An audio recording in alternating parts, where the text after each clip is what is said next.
ये कहानी है एक ऐसे लड़के की जिसे उसके ग्रुप के लोग अचानक से एक दिन निकम्मा नकारा बोल के निकाल देते हैं और उसकी जगह किसी और को हायर करते हैं। उसके पोटेंशियल को कोई और समझ के तो रख लेता है, लेकिन उसे निकालने वाले ग्रुप को अब समझ आने लगता है कि उन्होंने कितनी बड़ी गलती की है। कहानी की शुरुआत ओढ़ुन से होती है, जो एक डंजन में खरगोश का शिकार कर रहा होता है। सबको मार देने के बाद लगता है हाथ पैर खोले काफी दिन हो गया है। तभी उसे गॉब्लिन्स का एक ग्रुप घेर लेता है, लेकिन वो खुद पर सपोर्ट मैजिक यूज करता है और सपोर्ट मैजिक का मतलब होता है स्टैट्स को इम्प्रूव करना। इससे वो गॉब्लिन्स को बहुत आसानी से खत्म कर देता है। लेकिन इसका ड्यूरेशन सिर्फ 3 मिनट का होता है और अगर बीच फाइट में टाइम का ध्यान नहीं रखा गया तो ये हर इंसान की मैजिकल रेजिस्टेंस पर डिपेंड करता है, जो ओढ़ुन के केस में 3 मिनट की है। नॉर्मली जो लोग सपोर्ट मैजिक यूज करते हैं वो कभी तलवार चलाने का सोचते भी नहीं, क्यों एक्स्ट्रा काम करने हैं। लेकिन ओढ़ुन अलग है और हर बैटल में उसे टाइमिंग का पूरा हिसाब रखना पड़ता है ताकि उसके बफ्स हमेशा एक्टिव रहें। सब गॉब्लिन्स को मारने के बाद उसे वो पल याद आता है जब उसे हीरो पार्टी से निकाल दिया गया था, जबकि वो बचपन से उनके दोस्त और जिंदगी भर के साथी बनने का वादा किए थे। पर वादा तो छोड़ो, नहीं गाऊंगा। ग्रुप लीडर ओलिवर ने उससे ये कहा कि उसने उसे इतना टाइम सिर्फ इसलिए रखा क्योंकि वो उसका बचपन का दोस्त था, लेकिन अब वो इस ग्रुप के लेवल को मैच नहीं कर पा रहा, तो नूब बोल के ग्रुप से किक कर दिया। एनएल और डेरिक भी मजाक उड़ाते हुए ये बात कंफर्म करते हैं। वहीं ओढ़ुन बिल्कुल सीरियस होते हुए पूछता है कि क्या मुझ में स्किल की कमी है। ओढ़ुन को यकीन नहीं होता क्योंकि उसका बचपन का दोस्त जिसके साथ उसने वो ग्रुप बनाया था, अब ये टीम अचीवमेंट्स ला रही है और उसे अब निकाला जा रहा है। वो याद करता है कि कैसे सबने मिलकर साउथ के ग्रेट डंजन के फ्लोर 94 को कॉन्कर किया था, जहाँ तक कोई नहीं पहुँच पाया है, और ये कारनामा करने पे ही उन्हें हीरो पार्टी कहा जाने लगा। ओढ़ुन अपनी बात रखता है कि कमियां तो हर लोग में कुछ न कुछ होती है ना, लेकिन एक टीम तो स्ट्रेंथ और वीकनेसेस सब मैनेज करके चलती है। ओलिवर जवाब देता है कि पिछले महीने जब हम एक्सपेडिशन पे थे तब हमने एक ट्रू सपोर्ट मैच का पोटेंशियल देखा और समझ आया कि तुम बहुत पीछे रह जाते हो। ओढ़ुन कहता है कि ये ऑब्वियस है क्योंकि मेरी मेन पावर प्योर सपोर्टर नहीं बल्कि एक क्लास स्वॉर्डमैन भी तो है। लेकिन डेरिक उसे चुप करने को कहता है कि अगर उसने क्लास चेंज की है तो सिर्फ इसलिए क्योंकि उसकी तलवारबाजी ओलिवर से कमजोर है और ऊपर से अब वो एक लो क्लास सपोर्ट मैच भी बन गया है। ओढ़ुन कहता है कि उसने एन्चेंटर बनने का इसलिए डिसीजन लिया क्योंकि ग्रुप को जरूरत थी और वो सबसे कैपेबल था, इसलिए उसने वो रोल किया और अपनी कमियों को अपने स्किल्स से कवर किया। इसी वजह से वो लोग जिंदा रह पाए। लेकिन ओलिवर उसे बीच में ही रोक देता है कि जो किया वो भूल जाओ क्योंकि उन्होंने उसका रिप्लेसमेंट ढूंढ लिया है। ये सुनकर ओढ़ुन शॉक्ड हो जाता है और एनएल और भी ज्यादा जोर देती है ये कह करके कि अब वो अगर रहेगा तो सिर्फ एक बोझ बन करके। बेचारा ओढ़ुन समझ जाता है कि जिसने एक बार आपसे अलग होने का फैसला कर लिया है उससे फिर बहस करने का कोई फायदा नहीं। जख्मी ओढ़ुन पे जाते हुए एनएल फिर नमक भी छिड़कती है ये कह करके कि चाहे उसे थोड़ा थोड़ा सब कुछ आता हो, वो सिर्फ ए रैंक का ही है जो किसी को कुछ नहीं सिखा सकता, और ऐसे लोगों को जैक ऑफ ऑल ट्रेड्स कहते हैं, यानी जो हर चीजें सीखते हैं लेकिन कुछ भी मास्टर नहीं कर पाते। अब वापस डंजन में ओढ़ुन सोचता है कि उसके पास स्वॉर्ड्समैन और एन्चेंटर दोनों क्लासेस है, इसलिए वो दोनों को मिला करके खुद का एक नया स्टाइल डेवलप करेगा। वो तय कर लेता है कि वो दोबारा किसी को उसे जैक ऑफ ऑल ट्रेड्स कहने नहीं देगा। थोड़ी देर बाद जब वो टेलीपोर्ट कैसल पर फ्लोर रजिस्टर करता है तो सोचता है कि आज के लिए इतना गुस्सा निकालना बहुत है। तभी एक एडवेंचरर्स का ग्रुप भागते हुए आता है और सेफ जोन में पहुंच करके वो लोग डिस्कस करते हैं कि वो इस तरह भाग नहीं सकते उस नई लड़की को अकेला छोड़ के। ओढ़ुन चुपचाप ध्यान से सुनता है। उनका लीडर अपने ग्रुप को बताता है कि उसने सही डिसीजन लिया, वरना उसके चक्कर में सब मारे जाते। ऊपर से वो लड़की जो बस आज ही ग्रुप में ज्वाइन हुई है, इसलिए पुराने साथियों को ही प्रायोरिटी देना चाहिए। ओढ़ुन सोचता है कि उसे बीच में नहीं आना चाहिए क्योंकि वो लड़की बस अपने बुरे किस्मत से ऐसे लोगों से मिली, लेकिन उसने तो अभी अभी फील किया है कि जब अपना ग्रुप तुम्हें छोड़ दे तो कितना दर्द होता है। गुस्से में आकर के वो उन लोगों से कहता है कि तुम सबके सब लूजर और डरपोक हो जो लड़की को ना बचाने के सिर्फ बहाने बना रहे हो। उनमें से एक गुस्से में ओढ़ुन पर हमला करता है कि आया बड़ा सिखाने वाला, लेकिन ओढ़ुन उसे आसानी से जमीन पर गिरा देता है और बाकियों से पूछता है कि बताओ कहाँ छोड़ा तुमने उसे। उधर वो लड़की खुद पैनिक में होती है जब वो मॉन्स्टर से घिर जाती है। वो उसे मारने ही वाले होते हैं और लड़की अपनी फुद्दू बैरियर लगा करके खुद को बचाने की कोशिश करती है। वो समझ जाती है कि वो तो कुंवारी ही मरेगी। उसकी बैरियर टूट जाती है, लेकिन उसी पल ओढ़ुन वहाँ पहुँच जाता है और उसके सामने खड़ा हो जाता है। फिर उन मॉन्स्टर्स पर हमला करता है ताकि वो पीछे हट जाए। लड़की हैरान होती है ये देख करके कि वो एक सपोर्ट मेज भी है और एक तलवारबाज भी। जब ओढ़ुन लड़ता है वो अपने स्पेल्स यूज करता है, अपनी एबिलिटीज बढ़ाता है और एक एक करके मॉन्स्टर्स को मार देता है। लड़की सोचती रह जाती है कि ये आदमी आखिरकार तलवारबाज है या एन्चेंटर। वो काफी कंफ्यूज्ड होती है। तब ओरहुन ब्लेड 5 स्पेल लगाता है और अपनी तलवार को एक राउंड घुमा करके इन सब मॉन्स्टर्स को खत्म कर देता है। और वो हैरानी से देखती रहती है क्योंकि उसने पहले कभी किसी को इस तरह से लड़ते हुए नहीं देखा था। उसे तसल्ली मिलती है कि मम्मी डे आज तो जिंदा बच गई। थोड़ी देर बाद डंजन से बाहर निकल करके वो उसे दोबारा थैंक यू बोलती है और अपना नाम सोफिया क्लोडेल बताती है। ओरहुन को उसका सरनेम और उसके जैकेट पे निशान कहीं जाना पहचाना लगता है, लेकिन वो ज्यादा नहीं पूछता और खुद का भी नाम बताता है। लड़की तो फिदा हो जाती है अपने भाई पे और पूछती है कि क्या वो शुक्रिया के तौर पर उसे डिनर पर इनवाइट कर सकती है। सीखो लड़कियों, ऐसे शुक्रिया अदा किया जाता है, सिर्फ थैंक यू बोल के नहीं। ओरहुन कहता है कि मैंने कोई इस चीज के लिए तुम्हें नहीं बचाया, ठीक है मैं चलता हूँ। लेकिन लड़की जिद करती है और लगती है वो शक्ल बनाने जिसके लिए मैं एनिमे देखता हूँ। रात को वो उसे एक रेस्टोरेंट में ले आती है बताते हुए कि यहाँ का खाना भले ही सस्ता है लेकिन काफी टेस्टी होता है। तब ओरहुन को याद आता है कि ये निशान तो रैबिट लॉज का था। उसे समझ आता है तो ओ ये लड़की सिल्वर रैबिट की एक्सप्लोरर है जो नोइटेंट किंगडम के सबसे बड़े एक्सप्लोरर क्लैंस में से एक है और वो टॉप पोजीशन के लिए कॉम्पीट करते हैं जिसमें एक खास औरत भी है। उसी वक्त सोफिया अपनी बहन को देख करके हैरान होती है और पूछती है कि वो यहाँ क्या कर रही है। उसकी बहन जवाब देती है कि वो एक मीटिंग कर रही थी। वो पूछती है ये लड़का कौन है, अगर तुम्हारा बॉयफ्रेंड है तो अभी तुम्हारी उम्र नहीं हुई इन सब चीजों की। लेकिन ध्यान से देखने पर वो ओरहुन को पहचान लेती है। ओरहुन सेल्मा को ग्रीट करता है कि हाँ मैं ही हूँ। सोफिया और भी ज्यादा हैरान होती है कि वो उसकी बहन को किस तरह से जानता है। ओरहुन कहता है सिल्वर रैबिट के बेस्ट एस रैंक ग्रुप के लीडर को कौन नहीं जानता होगा, जो इस कॉन्टिनेंट की सबसे स्ट्रॉन्ग इंचेंटर भी है। वही थी जिसने इंचेंटर्स की इम्पोर्टेंस को समझा और पार्टी कंपोजिशन में भी इस चीज का कॉन्सेप्ट बनाया, जिससे अब डंजन में ग्रुप डिस्ट्रीब्यूशन काफी इम्प्रूव हुआ है। और सबसे बड़ी बात, इनकी स्किल्स देख करके ही मेरे पार्टी के लोगों ने मुझे ग्रुप से निकाल दिया। लेकिन ओरहुन समझ नहीं पाता कि वो अभी उसे नफरत भरी नजरों से क्यों देख रही है। सेल्मा तुरंत पूछती है कि वो उसकी प्यारी मासूम 14 साल की बहन को क्यों बहका रहा है। ओरहुन जल्दी से क्लियर करता है कि वो बस साथ डिनर करने आया है और वैसे भी उसे छोटी लड़कियां अट्रैक्ट नहीं करती। तब सोफिया बीच में आकर के कहती है कि दी वो उस आदमी से बदतमीजी ना करे जिसने उसकी जान बचाई है। सेल्मा गुस्सा हो जाती है जब उसे पता चलता है कि सोफिया अकेले डंजन में चली गई थी। ओरहुन समझ जाता है तो वो बिना क्लैन को बताए एक्सप्लोर करने आ गई थी। सेल्मा सोफिया को डांटती है कि अगर उसे मरने का इतना ही शौक है तो बोले वो उसका टेटुआ दबा देगी। फिर वो शांत होकर के ओरहुन को थैंक्स बोलती है और अपने रूड होने पे माफी मांगती है। खाना खाते वक्त सोफिया पूछती है कि आप दोनों पहले से एक दूसरे को कैसे जानते हो। सेल्मा बताती है कि पिछले महीने एक ज्वाइंट एक्सपेडिशन हुई थी जहाँ ओरहुन ने उसे काफी सपोर्ट दिया था और आप तो ऐसे बात कर रही हो जैसे आप इसे ऑब्जर्व करती थी।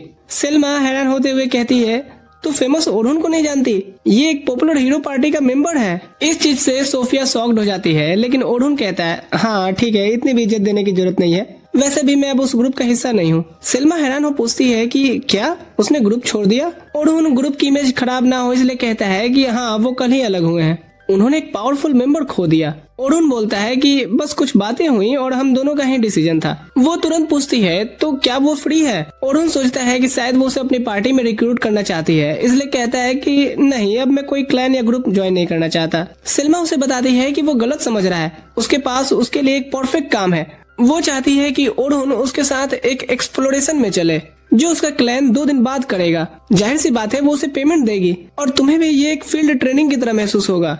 वो समझाती है कि कई ए रैंक और उससे ऊपर के वेटरन्स भी इस ग्रुप को लीड करेंगे और साउथ के ग्रेट डंजन के फ्लोर 51 तक जाएंगे। ओरहुन कहता है कि चाहे वो कितने भी टैलेंटेड हो, उस लेवल तक पहुंचने में 6 महीने से 1 साल लग सकता है और ये प्लान ही पागलपन है। सेल्मा जवाब देती है कि हो सकता है कि ये पागलपन हो, लेकिन अगर शॉर्टकट लिया जाए तो ये इम्पॉसिबल भी नहीं है और सबसे बड़ी बात कि ये उनके स्पॉन्सर की डिमांड है। ओरहुन समझ जाता है कि सिल्वर रैबिट जैसे बड़े क्लैंस को भी ऑर्डर्स फॉलो करने पड़ते हैं, लेकिन वो पूछता है कि उन्होंने स्पॉन्सर्स को सीधा मना क्यों नहीं कर दिया। इतना रेकलेस काम करने के लिए तो कोई बड़ी वजह होनी चाहिए। वो जल्दी समझ जाता है कि न्यूबी लोग बॉसेस को ना भले मार पाए, लेकिन फिर भी वो आगे फ्लोर्स तक एक्सप्लोर कर पाएंगे और इस तरह पूरे क्लैन की कॉम्बाइंड पावर बढ़ेगी। सेल्मा हैरान हो जाती है कि इतनी कम इन्फॉर्मेशन में ही उसने यहाँ तक कैसे बात समझ लिया। वो तो काफी इंटेलिजेंट है। वो एक्सप्लेन करती है कि न्यूबी भले ही बॉसेस के सामने टिक नहीं पाएंगे, लेकिन वेटरन्स उनसे डील करेंगे, लेकिन उनके पार्टी में होने से ही हम फ्लोर को रजिस्टर तो कर पाएंगे और ग्रो करते रहेंगे। इसी वजह से वो चाहती है कि वो उनके साथ चले।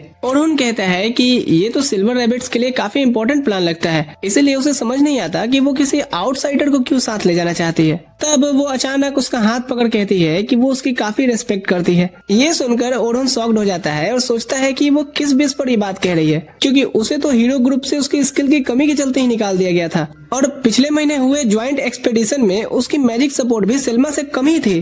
थोड़ा सोचने के बाद वो ऑफर के लिए थैंक्स बोलता है, लेकिन कहता है कि उसके अपने कुछ प्लान्स है। तब सोफिया बीच में बोलती है कि वो भी उस एक्सप्लोरेशन में पार्टिसिपेट करेगी और अगर ओरहुन भी आए तो उसे बहुत खुशी होगी और प्लीज प्लीज करने लगती है। फिर से वो फेस बनाती है, लेकिन इस बार ओरहुन कहता है कि वो सोचकर बताएगा। वो पहले ही क्लियर करता है कि उसने अपनी क्लास तलवारबाजी में चेंज कर ली है। उसे लगता है कि सेल्मा उसे एन्चेंटर के तौर पे रखना चाहती है, इसलिए वो कहता है कि अगर वो पार्टिसिपेट करेगा भी तो तलवारबाज के रूप में करेगा। सेल्मा हैरान होकर के पूछती है, पर क्यों? ओरहुन समझ जाता है कि वो क्यों सरप्राइज्ड है। उसने मुझे टीम को सपोर्ट देते देखा होगा, लेकिन वो यहाँ अपना डिसीजन बदलने वाला नहीं होता। सेल्मा एक्सेप्ट कर लेती है, ये सोचते हुए कि अगर कुछ अर्जेंट पड़ा तो मुझे पूरा यकीन है कि ये संभाल लेगा। वो कहती है कि अगर वो डिसाइड कर लेता है तो अगले ही दिन सुबह सिल्वर रैबिट्स के हेडक्वार्टर आ जाएगा। और ओरहुन कहता है, हाँ ठीक है। थोड़ी देर बाद वो अपने रेगुलर शॉप पर जाता है, जहाँ उसका अच्छे से वेलकम होता है, चाय वगैरह के साथ। बातचीत के दौरान वो बूढ़े आदमी से माफी मांगता है और बताता है कि वो अब हीरो ग्रुप का हिस्सा नहीं रहा, इसलिए अब वो उनका प्रमोशन नहीं कर पाएगा।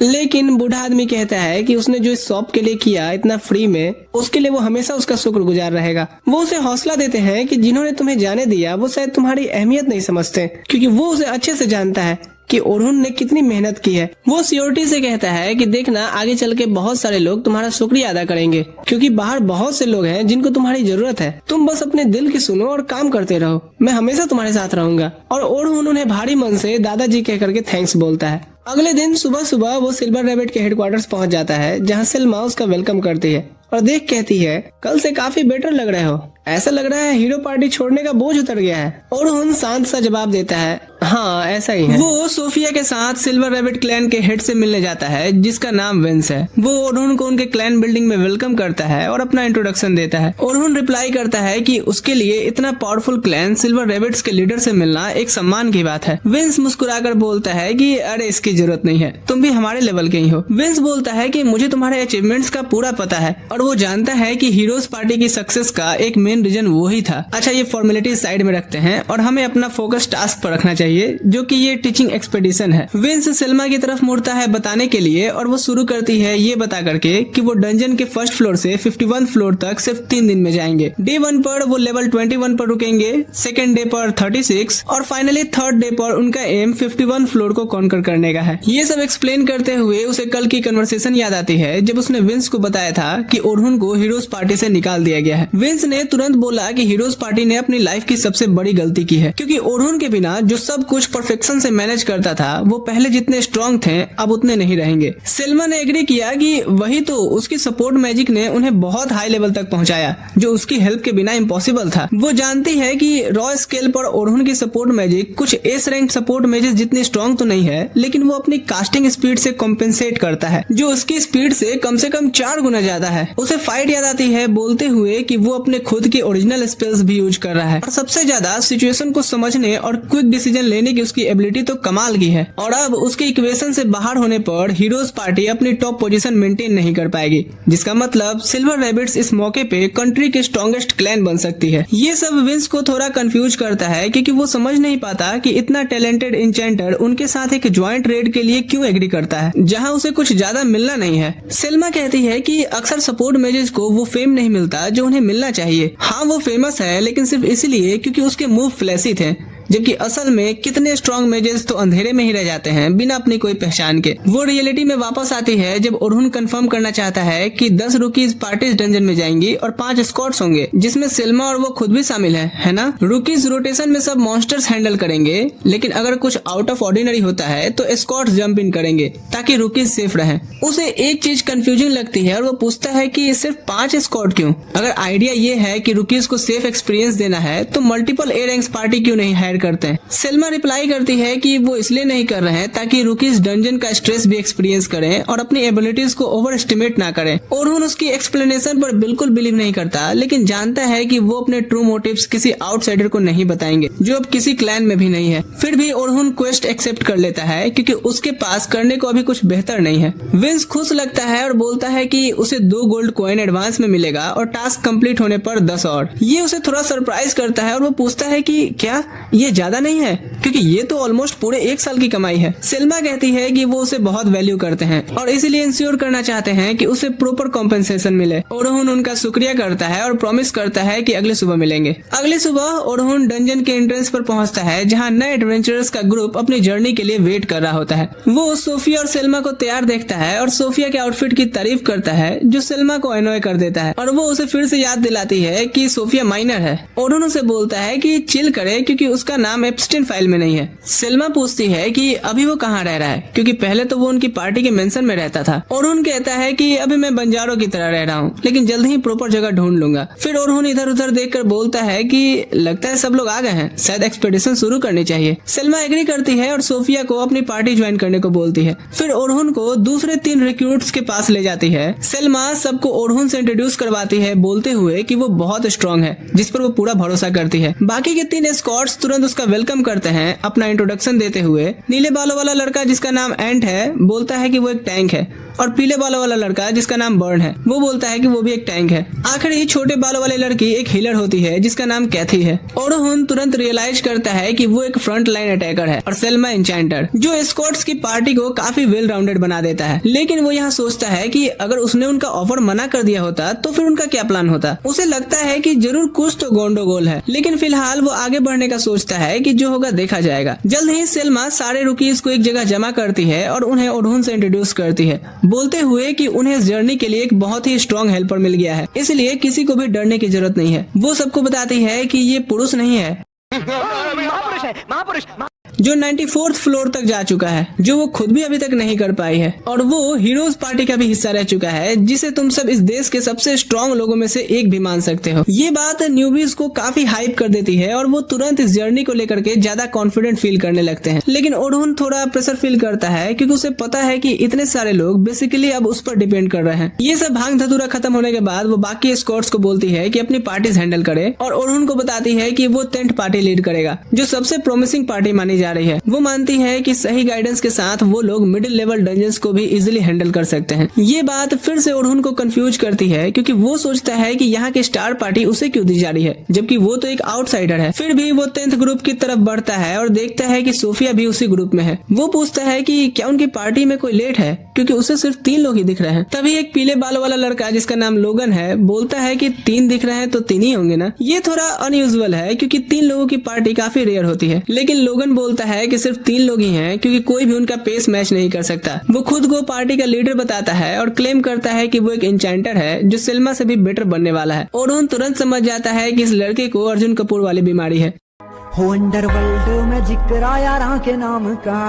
लेकिन फिलहाल वो दूसरी लड़की की तरफ बढ़ता है। वो लड़की अपना इंट्रोडक्शन कैरोल के नाम से देती है और बताती है कि वो टैंक है। लेकिन ओरहुन नोटिस करता है कि उसने कोई आर्मर नहीं पहना। वो पूछता है कि क्या वो डंजन के अंदर जाकर पहनेगी, लेकिन वो बताती है कि वो शील्ड या आर्मर यूज नहीं करती। ओरहुन मजाक में पूछता है तो क्या वो अंदर डॉज खेलने वाली है। कैरोल बोलती है कि वो सही कह रहा है, क्योंकि वो नहीं चाहती कि कोई भी मॉन्स्टर उसे टच करे। डॉज टाइप टैंक्स काफी रेयर होते हैं, क्योंकि वो अपनी स्पीड और स्किल से मॉन्स्टर के क्लोज जाकर के डॉज और काउंटर अटैक करते हैं। ओरहुन सोचता है पर इसमें तो एक्चुअल कॉम्बैट एक्सपीरियंस चाहिए, जो इस लड़की के पास अभी नहीं है। वो पूछता है कि क्या क्लैन ने उसे वार्न नहीं किया था। तभी लोगन बोलता है कि क्लैन ने कैरल को कई बार वार्न किया है नॉर्मल टैंक की तरह एक्ट करने का, जब तक उसे एक्सपीरियंस न मिल जाए, लेकिन ये सुनती ही नहीं। ओरहुन समझ जाता है कि भले ही ये स्टार पार्टी है, लेकिन साथ में ये एक प्रॉब्लम पार्टी भी है। थोड़ी देर बाद एक्सपेडिशन फाइनली स्टार्ट होती है और सब डंजन में एंटर करते हैं। कैरोल एक पल के लिए भी चुप नहीं रहती और लगातार ओरहुन से पूछती रहती है कि उसने पार्टी क्यों छोड़ी। और ओरहुन सोचता है यार काश मैं एक लॉलीपॉप लेके आया होता। अब तक जर्नी स्मूथली चल रही होती है, क्योंकि ओरहुन उनके पीछे मैजिकल ट्रैप्स सेट कर रहा है, जो छोटे मॉन्स्टर्स को अपने आप हैंडल कर लेते हैं, क्योंकि वो बेकार के बैटल्स पर टाइम वेस्ट नहीं करना चाहता था। आखिरकार वो 20 फ्लोर तक पहुंचते हैं और ओरहुन को अपनी पार्टी के बारे में बेटर आइडिया मिलता है। वो रियलाइज करता है कि लोगन में अर्जुन कपूर जितना एटीट्यूड ही नहीं, अनिल कपूर जितना टैलेंट भी भरा है, और अगर वो ऐसे ही कंटिन्यू करे तो इजिली ए रैंक पार्टी के लेवल पर ऑपरेट कर सकता है। लेकिन वो डायरेक्शन देने में वीक है, जो एक एन्चेंटर के लिए बहुत इंपॉर्टेंट होता है। कैरोल काफी फास्ट है, जो एक डॉज टाइप डिफेंडर के लिए जरूरी है, लेकिन उसके साथ 2 प्रॉब्लम्स हैं।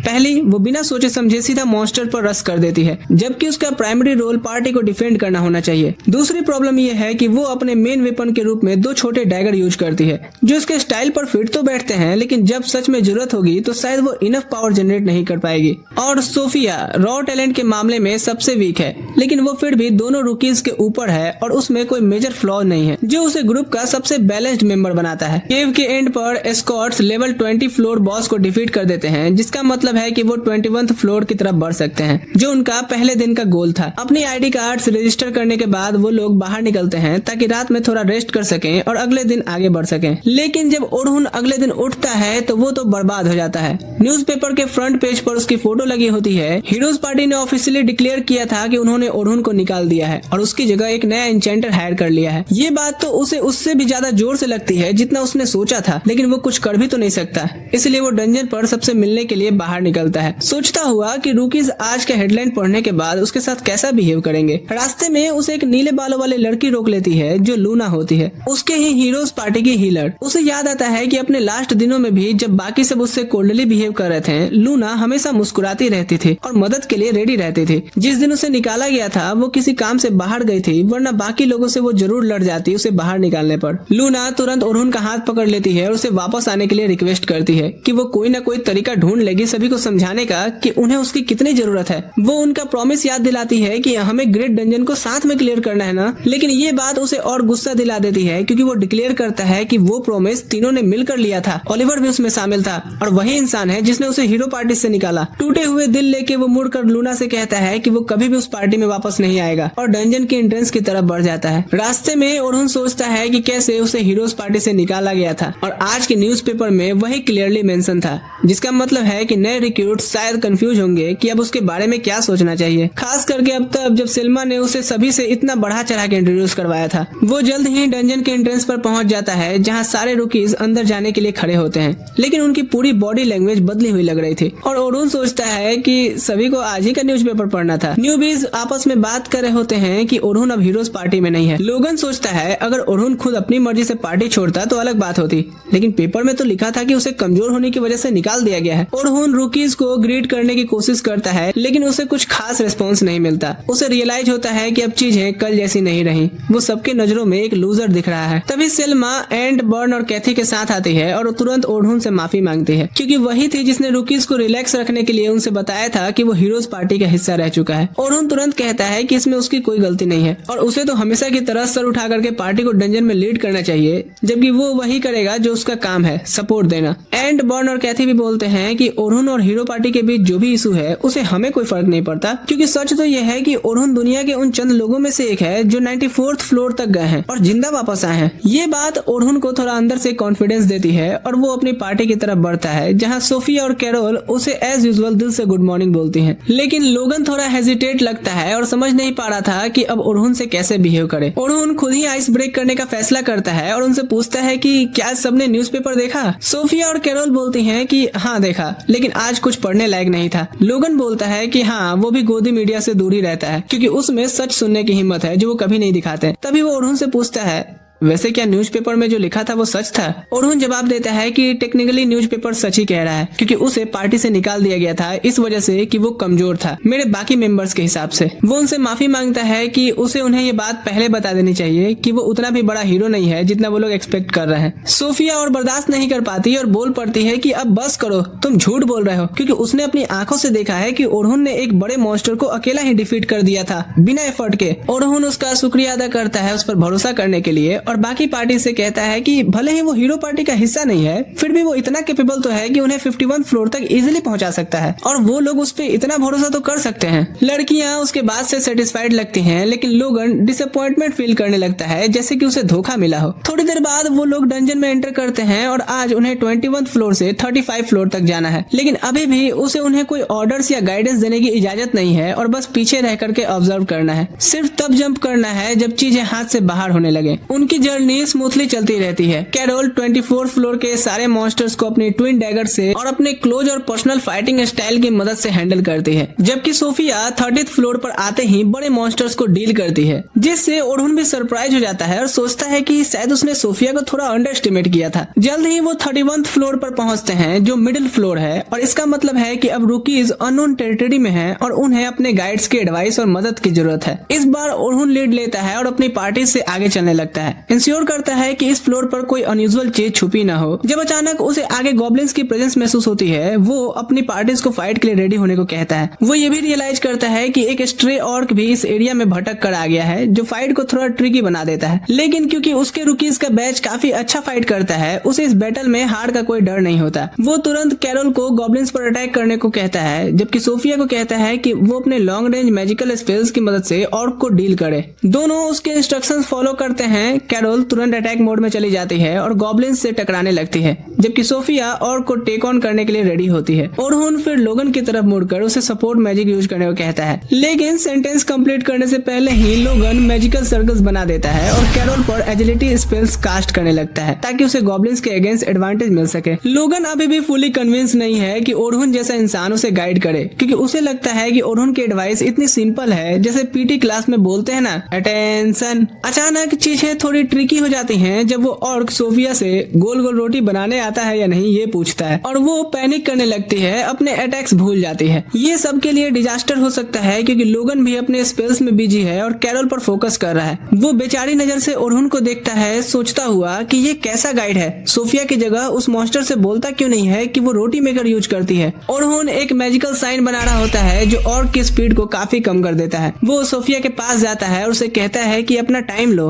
और सही एम करो, क्योंकि तुम इससे तो अच्छी अच्छी डिशेस बना लेती हो। सोफिया गहरी सांस लेती है और एक ह्यूज फायरवॉल बनाती है जो ऑर्क को कम्प्लीटली अस्तित्व से मिटा देता है, सबको सरप्राइज करते हुए, इंक्लूडिंग ओरहुन को, जिसे बिल्कुल आइडिया नहीं था कि Sophia advance level magic spell use कर सकती है। कैरोल तुरंत सोफिया के पास दौड़कर उसे हग करती है, जबकि ओरहुन उसे कहता है गुड शॉट। जल्द ही वो 35 फ्लोर पर पहुंचते हैं जहां उनका सामना एक खतरनाक मकड़ी से होता है। लोगन तुरंत अपना कामनेस खो देता है कि वो सब मरने वाले हैं, क्योंकि इस चीज से डील करना मुश्किल है। लेकिन सोफिया और कैरोल दोनों को ओरहुन पर पूरा भरोसा है और उसके ऑर्डर्स का वेट करते हैं। ओरहुन तुरंत लोगन को कहता है कि कैरोल पर एजिलिटी अप और स्ट्रेंथ अप यूज करे और सोफिया पर मैजिक अप। लोगन सोचता है कि ये क्या बक रहा है, क्योंकि ये तो वही पिछले स्ट्रेटजी यूज कर रहा है बिना कोई चेंज के, लेकिन फिर भी वो ऑर्डर्स फॉलो करता है और स्पेल्स कास्ट करता है। ओरहुन फिर कैरोल को कहता है मॉन्स्टर को क्लोज कॉम्बैट में एंगेज रखे और इंश्योर करे कि उसका अटेंशन उस पे ही रहे। कैरोल सर हिला करके एग्री करती है और तुरंत उसकी तरफ दौड़ पड़ती है। लोगन उसे रोकने की कोशिश करता है, लेकिन ओरहुन उसे रोक देता है, कहता है कि अगर वो आगे गया तो सब मुसीबत में पड़ जाएंगे, इसलिए सही वक्त का इंतजार करो। ओरहुन फिर सोफिया को कहता है मॉन्स्टर पर जंप करे और उसकी बैक पर स्लैश करे। सोफिया तुरंत उसका ऑर्डर मानती है, उसके सर पर जंप करती है और फ्रंट से बैक तक ब्लेड चला देती है। ओरहुन कहता है कि उसका ध्यान बटाओ,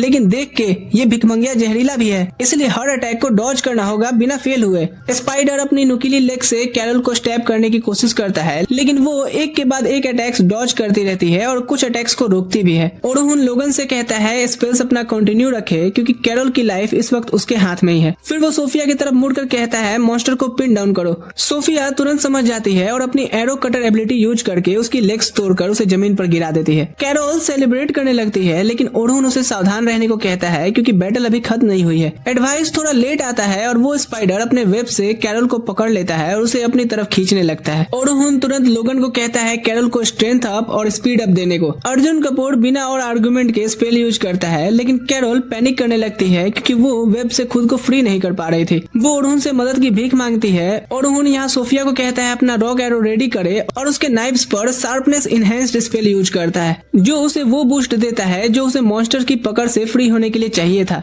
सोफिया तुरंत अपने रॉक एरो स्पेल से फॉलो अप करती है, जो मॉन्स्टर पर गिरता है और उसे तुरंत मार देता है। इसके साथ ही उनकी आज की एक्सपेडिशन यही खत्म हो जाती है और ओरहुन लोगन को उसके सपोर्ट स्पेल्स के लिए गुड जॉब बोलता है, क्योंकि उसके बिना उसकी पार्टी आज की बैटल्स नहीं जीत पाती। जब तक वो केव से बाहर निकलते हैं, सूरज ढलने लगता है और सेल्मा सब रुकीज को उनकी अब तक की अचीवमेंट्स पर कांग्रेचुलेट करती है। वो कहती है कि सब ने अब तक कमाल का काम किया है और उनकी जर्नी का लास्ट स्टेप कल होगा, इसलिए उन्हें सही से रेस्ट और खाना चाहिए। इसके बाद सब अपने अपने रास्ते चले जाते हैं, जब ओरहुन को एंट और बन रोक लेते हैं, जो उसे लंच के लिए बुलाते हैं। थोड़ी देर सोचने के बाद ओरहुन ऑफर एक्सेप्ट कर लेता है, क्योंकि अभी क्या मिल रहा है वो इम्पोर्टेंट होता है। शहर जाते वक्त लोगन सोफिया से उस इनकाउंटर के बारे में पूछता है जब ओरहुन ने पहली बार उसकी जान बचाई थी, और डिटेल्स जानना चाहता है कि जैसे उसने कौन से स्पेल्स यूज किए थे। सोफिया याद करने की कोशिश करती है और कहती है कि उसने पहले विंड ब्लास्ट यूज किया, फिर अपनी स्वॉर्ड को एनहांस करने के लिए मैजिक यूज किया था, हर एक और को टुकड़ों में काटने से पहले। लोगन रियलाइज करता है कि ओरहुन में बहुत कुछ अलग है, क्योंकि आज उसने जो नोटिस किया,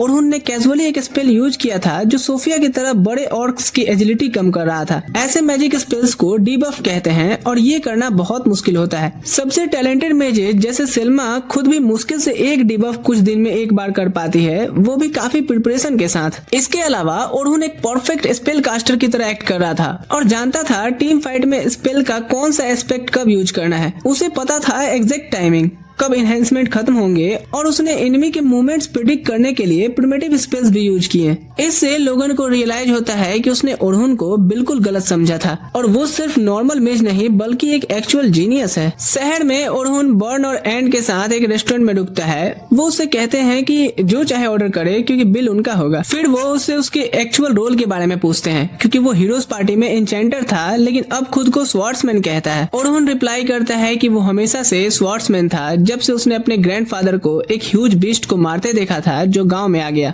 उसके दिमाग में बैठ गया था कि चाहे कुछ भी हो वो स्वॉर्ड्समैन बनेगा, और कुछ टाइम के लिए वो हीरोज पार्टी में स्वॉर्ड्समैन भी रहा था। लेकिन जैसे जैसे वो ऊपर लेवल्स तक गए उनकी पेस स्लो होने लगी, क्योंकि मॉन्स्टर्स की इंटेंसिटी और स्ट्रेंथ बढ़ रही थी। इसी टाइम पर ग्रुप्स में सेल्मा की टीम स्ट्रेटजी पॉपुलर हो रही थी, जहां सब इंचेंटर पर डिसीजंस के लिए डिपेंड करते थे, तो उन्होंने भी वही स्ट्रेटजी फॉलो करने का फैसला किया। पर अनफॉर्चुनेटली उनकी पार्टी में कोई भी इंचेंटर बनने की काबिलियत नहीं रखता था, तो उनका बेस्ट चॉइस ओरहुन था और पार्टी के लिए उसने स्वॉर्ड्समैन का अपना पद छोड़ दिया और इंचेंटर बन गया। वो थोड़ा तीखे शब्द में कहता है कि हीरोज पार्टी के पास अगला लेवल अब क्लियर करने का 0 चांस है, लेकिन फिर डिसाइड करता है कि अब इस बारे में सोचना भी बेकार है। फिर वो लड़कों को बताता है कि अब वो सबसे वेल राउंडेड स्वॉर्ड्समैन बनना चाहता है, जो लोअर लेवल फ्लोर्स को भी अकेला हैंडल कर सके बिना किसी पार्टी के। अगले सुबह ओरहुन केव की तरफ बढ़ता है, सोचता हुआ कि आज यंग पार्टी को लीड करने का उसका लास्ट दिन होगा, और एंट्रेंस के पास सोफिया और बाकी लोगों को वेट करते देखता है। सब उसे वार्मली ग्रीट करते हैं और वो महसूस करता है कि पार्टी को आज उस पर कल से ज्यादा कॉन्फिडेंस है। लोगन भी ज्यादा इंटरेस्ट और ट्रस्ट के साथ दिखता है। कैरोल बोलती है क्योंकि आज लास्ट डे है, सोफिया उसे कुछ कहना चाहती है और सोफिया को एल्बो मार करके बोलने कहती है, लेकिन सोफिया तुरंत साय होने लगती है अपने ट्रू फीलिंग्स कहने के लिए। पता चलता है कि कल रात बाथ लेते वक्त सोफिया ने कैरोल को बताया था कि वो चाहती है ओरहुन सिल्वर नाइट रैबिट क्लैन को हमेशा के लिए ज्वाइन कर ले और उन्हें टॉप तक पहुंचने में मदद करे। लेकिन ओरहुन को सेल्मा बुला लेती है और वो सोफिया से कहता है कि हम इस बारे में बाद में बात करेंगे। बाकी गाइड्स की तरफ चलते हुए वो कुछ रुकीज से सुन लेता है कि हीरोज पार्टी भी आज डंजन में जा रही है और वो अपनी न्यू मेंबर के साथ ट्रायल रन करने वाले हैं ताकि इंश्योर करें कि टीम कॉम्बिनेशन बन पा रही है या नहीं। ओरहुन सोचता है कि वो लोग कौन से फ्लोर से ट्राई करने वाले हैं और जल्दी ही उसे पता चलता है कि वो डीपेस्ट फ्लोर जो 94th फ्लोर है वहां तो नहीं जा रहे हैं, पर उसी से 2 फ्लोर नीचे 92 फ्लोर से शुरू करेंगे। ये सुनकर ओरहुन शॉक्ड हो जाता है, क्योंकि उसे नहीं लगता कि हीरोज पार्टी को 92 फ्लोर से स्टार्ट करना चाहिए, खास करके एक नए कैंडिडेट के साथ। आखिर में वो डिसाइड करता है कि हीरोज पार्टी के बारे में सोचना उसके लिए टाइम वेस्ट से ज्यादा कुछ भी नहीं है। उसे यहाँ जो काम मिला है उस पर फोकस करना चाहिए। 92 फ्लोर पर ओलिवर, पार्टी का लीडर, अपनी टीम को हाइप करता है, कहता है कि उन्हें इन डंजन्स क्लियर करने में कोई इशू नहीं होगा, लेकिन फिर भी हमें अलर्ट रहना चाहिए। फिर वो अपनी पार्टी के नए मेंबर फिली की तरफ मुड़ता है, जो एक हरे बालों वाले इंचेंटर है। टैंक उससे कहता है कि दिखाए तो वो क्या कर सकती है। तभी ओलिवर बोल पड़ता है कि फिली ओरहुन जैसा कोई जैक ऑफ ऑल ट्रेड नहीं है,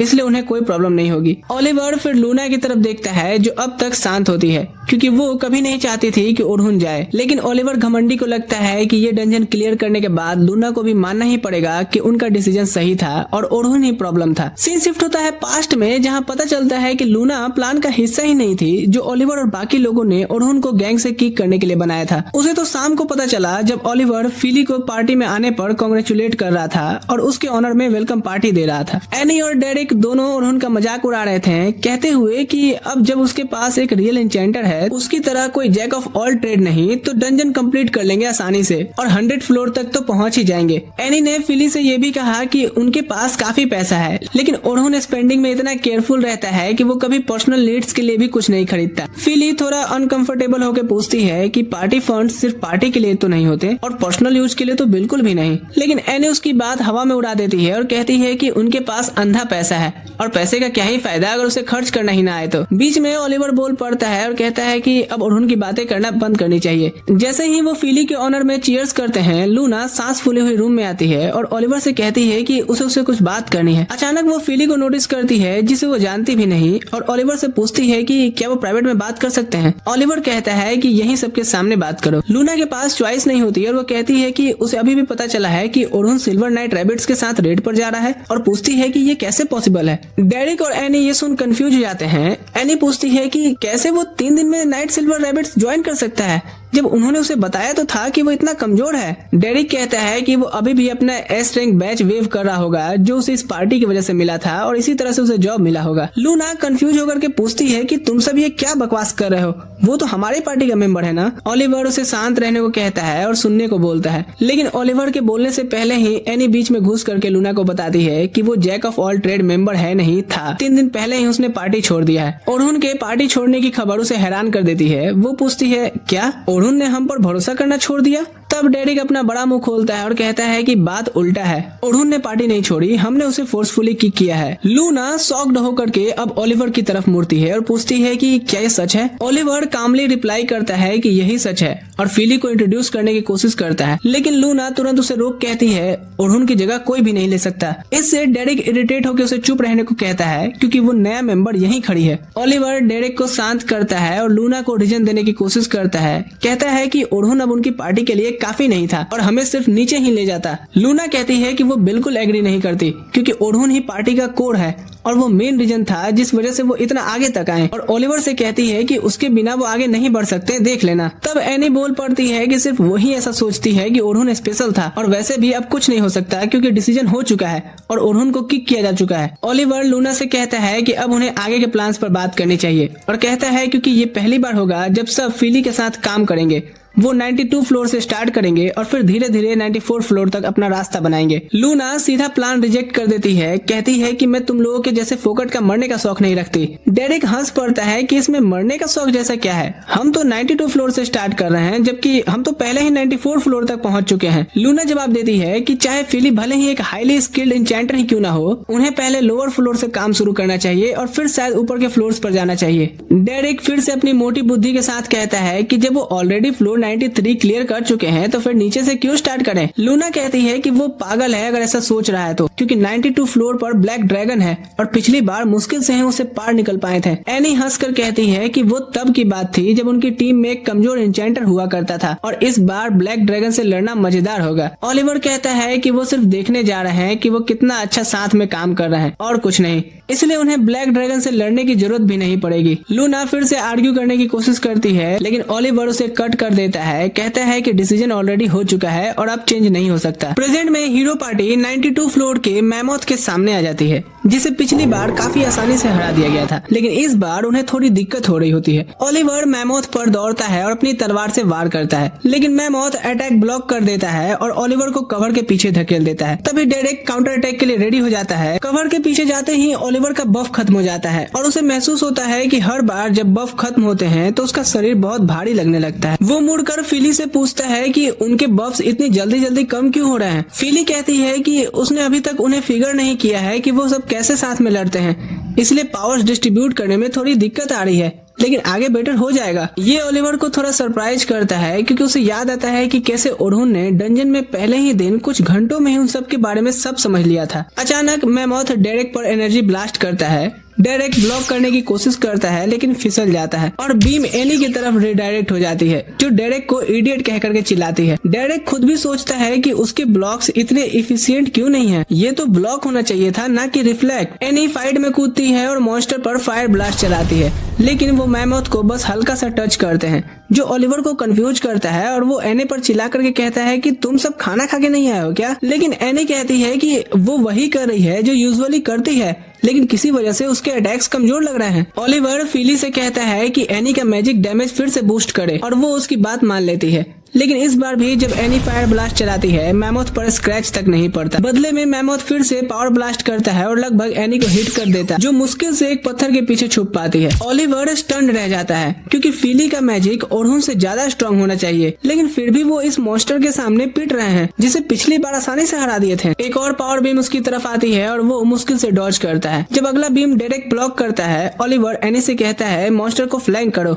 लेकिन एनी की आज किस्मत भी उतनी अच्छी नहीं होती क्योंकि मॉन्स्टर उसे रोक लेता है और अटैक करता है, जिस वजह से उसे वापस भागना पड़ता है। ओलिवर तुरंत फिली की तरफ मुड़ता है और कहता है कि मॉन्स्टर के अटैक्स पर नजर रखो और उन्हें वार्न करो। फिली कहती है कि सब कुछ साथ में करते हुए ये भी करना इम्पॉसिबल है, लेकिन ओलिवर कहता है कि इंचेंटर का काम ही बैटल के फ्लो पर नजर रखना होता है। एनी बीच में बोल पड़ती है कि तुम तो बिल्कुल यूजलेस हो, हमें पार्टी में लेना ही नहीं चाहिए था। ओलिवर रियलाइज करता है कि उनमें से कोई भी उतना स्ट्रॉन्ग नहीं लग रहा जितना वो पहले हुआ करते थे, और तो और वो अपनी तलवार की फुल पावर भी यूज नहीं कर पा रहा। फिली का मैजिक तो उसे मैसिव पावर बूस्ट देना चाहिए था, तो फिर गलत क्या हो रहा है? इससे पहले कि वो डिसाइड करें क्या करें, ब्लैक ड्रैगन डंजन की गहराइयों से निकलकर उनकी तरफ उड़ने लगता है। लूना डर से पसीने छोड़ने लगती है और चिल्लाती है कि उन्हें तुरंत यहाँ से निकलना होगा। ड्रैगन नीचे उतरकर मैमोथ को बिना किसी मेहनत के पिचका देता है। ओलिवर शॉक्ड में रह जाता है और सोचता है ब्लैक ड्रैगन अपनी जगह से बाहर क्यों आ रहा है, जबकि ऐसा नहीं होना चाहिए। लेकिन फिर भी वो जाने से मना करता है और कहता है कि उन्होंने उसे एक बार हराया है और फिर से हरा देंगे। डेरिक तुरंत से पोजीशन ले लेता है ड्रैगन के फायरबॉल अटैक को ब्लॉक करने के लिए, लेकिन उसकी सरप्राइज कि वो बिल्कुल भी उतना स्ट्रॉन्ग नहीं होता और तुरंत ही पीछे ब्लास्ट हो जाता है। एनी भी अपना फायरबॉल यूज करने की कोशिश करती है, लेकिन पत्थर के पीछे छुपने के बाद भी वो ब्लास्ट हो जाती है और सीधा बेहोश होकर गिर पड़ती है। लूना तुरंत ओलिवर से कहती है कि उन्हें भागना ही होगा,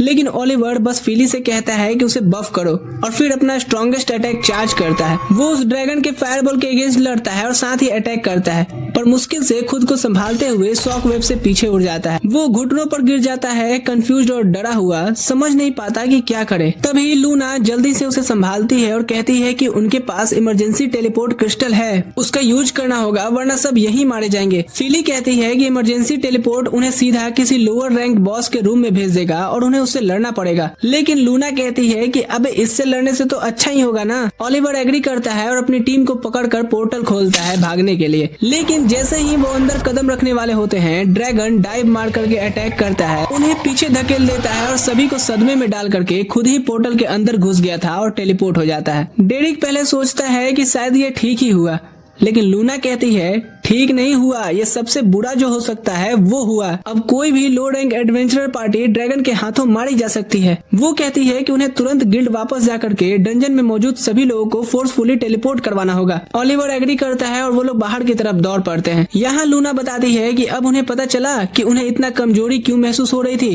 क्योंकि ओरहुन ने कुछ ऐसे स्पेल्स डेवलप किए थे जो उनकी मैजिक अटैक्स की स्ट्रेंथ को 50 गुना तक बढ़ा देते थे। फिली शॉक्ड हो जाती है क्योंकि सेल्मा भी सिर्फ 10 गुना इंक्रीज कर पाती है, लेकिन लूना कहती है कि ये सच है और इसीलिए उन्हें लगता था कि वो बहुत स्ट्रॉन्ग है। असल में वो तभी स्ट्रॉन्ग थे जब ओरहुन उनके साथ था, वरना वो सिर्फ एक साधारण ग्रुप ऑफ एडवेंचरर्स हैं। ओलिवर घमंडी फिर भी इस बात को मानने से मना करता है और कसम खाता है कि वो ओरहुन के बिना ही ड्रैगन को मारेगा। जब वो सब गिल्ड हाउस की तरफ दौड़ रहे होते हैं, उम्मीद कर रहे थे कि ड्रैगन ने अभी तक किसी की जान न ली हो। इधर 50 फ्लोर पर ओरहुन अपनी पार्टी से कहता है कि जैसे ही वो 51 फ्लोर पर पहुंच जाएंगे, उनका मिशन कंप्लीट हो जाएगा और वो टेलीपोर्टेशन सर्कल की मदद से वापस आ जाएंगे। सब पार्टी मेंबर्स हाँ में सर हिला देते हैं, लेकिन ओरहुन को कुछ बुरा होने का एहसास होता है। वो आसपास देखता है लेकिन कुछ गलत नहीं मिलता। फिर वो ऊपर अंधेरे आसमान की तरफ देखता है जहाँ बादल सूरज को पूरी तरह से ढक चुके होते हैं। वो सोचता है कि ये फीलिंग क्यों आ रही है, सब कुछ तो ठीक ही लग रहा है। जल्द ही वो फ्लोर के बॉस से लड़ेंगे जो किसी भी गाइड के लिए बड़ी बात नहीं होगी,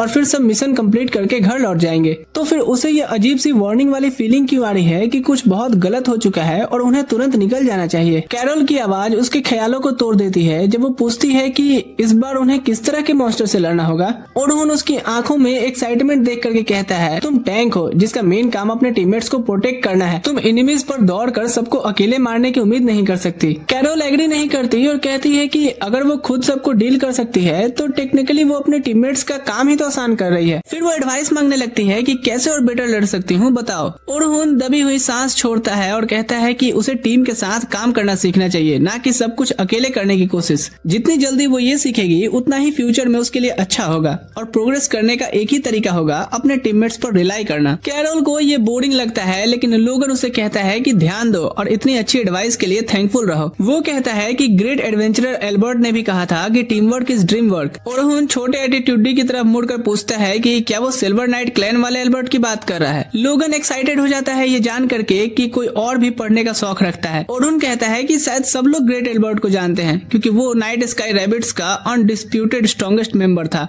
और माना जाता है कि पिछले साल 92 फ्लोर पर ब्लैक ड्रैगन से लड़ते हुए मारा गया। लोगन कहता है पर अपनी मौत में भी एल्बर्ट एक लेजेंड बन गया जो हमेशा याद रखा जाएगा। कैरोल का चेहरा थोड़ा उदास हो जाता है और वो धीरे से कहती है कि एल्बर्ट अपने एक साथी को बचाते हुए मरा था, जबकि वो काम टैंक का था। उसका मूड और डार्क हो जाता है जब वो कहती है कि उसे पता था कि उसकी मौत से उसके परिवार की मुस्कान चली जाएगी, लेकिन फिर भी उसने परवाह नहीं की। इसलिए वो सोचती है कि बेस्ट डिफेंडर बनने का तरीका ये है कि जिसे तुम प्रोटेक्ट कर रहे हो उसे हमेशा खुद से दूर रखो। वो कंक्लूड करती है कि अगर वो फ्रंट लाइन पर अकेली लड़े और उसकी टीम पीछे रहे तो वो लोग डेंजर में नहीं होंगे और अगर चीजें बिगड़ भी जाए तो वो भाग सकते हैं। ओरहुन कैरोल के चेहरे पर दर्द नोटिस करता है और डिसाइड करता है कि ये उसने तो अपनी औकात से भी ज्यादा बड़ी बात कह दी और एक आउटसाइडर होने के नाते शायद उसे ज्यादा पूछताछ नहीं करनी चाहिए। वो मूड हल्का करने का फैसला करता है और कैरोल से कहता है कि आज वो एनिमीज को हैंडल करने के लिए उस पर भरोसा करेगा। तुरंत ही उसका चेहरा फिर से चमक उठता है और वो कहती है कि ठीक है। फिर सोफिया तुरंत डिसाइड करती है कि अब सबका ध्यान अपनी तरफ करना होगा और उनसे पूछती है कि उसमें क्या कमी है और वो कैसे बेटर टीममेट और मेज बन सकती है। ये सुनकर लोगन भी बोल पड़ता है कि वो भी जानना चाहता है कि कैसे खुद को बेटर बना सकता है। ओरहुन सबको शांत रहने को कहता है और आगे बढ़कर के 36 फ्लोर में चला जाता है जहाँ न्यूबीज वार्म अप कर रहे थे। सेल्मा ओरहुन को बुलाती है और कहती है कि आज उनका लास्ट दिन है और अब तक का सबसे चैलेंजिंग होगा, इसलिए उन्हें इंश्योर करना होगा कि कुछ गलत ना हो और एक्सपेडिशन सक्सेसफुली कंप्लीट हो जाए। फिर वो ओरहुन की पार्टी की तरफ मुड़कर कहती है कि बच्चों को उससे काफी लगाव हो गया है। ओरहुन कहता है कि न्यूज़पेपर आर्टिकल के बाद उसे लगा था कि शायद उसने उनका रिस्पेक्ट एक पल में ही खो दिया, लेकिन लगता है कि वो गलत था और ये बच्चे तो जितने दिखते हैं उससे भी ज्यादा स्मार्ट और इंडिपेंडेंट हैं। सेल्मा एग्री करती है और कहती है कि ये ग्रुप कभी कभी परेशान करता है लेकिन उनका फ्यूचर ब्राइट है। फिर वो बताती है कि एल्बर्ट की मौत उनके क्लैन के लिए बहुत बड़ा झटका थी क्योंकि वो क्लैन का स्टार था और उसके बाद उनका क्लैन पीछे रहने लगा और तब तुम्हारा क्लैन हीरो पार्टी आगे निकल गया। ओरहुन कहता है ब्लैक ड्रैगन उनके लिए भी बहुत मुश्किल हुआ होगा और वो आसानी से किसी को खो सकते थे उस फाइट में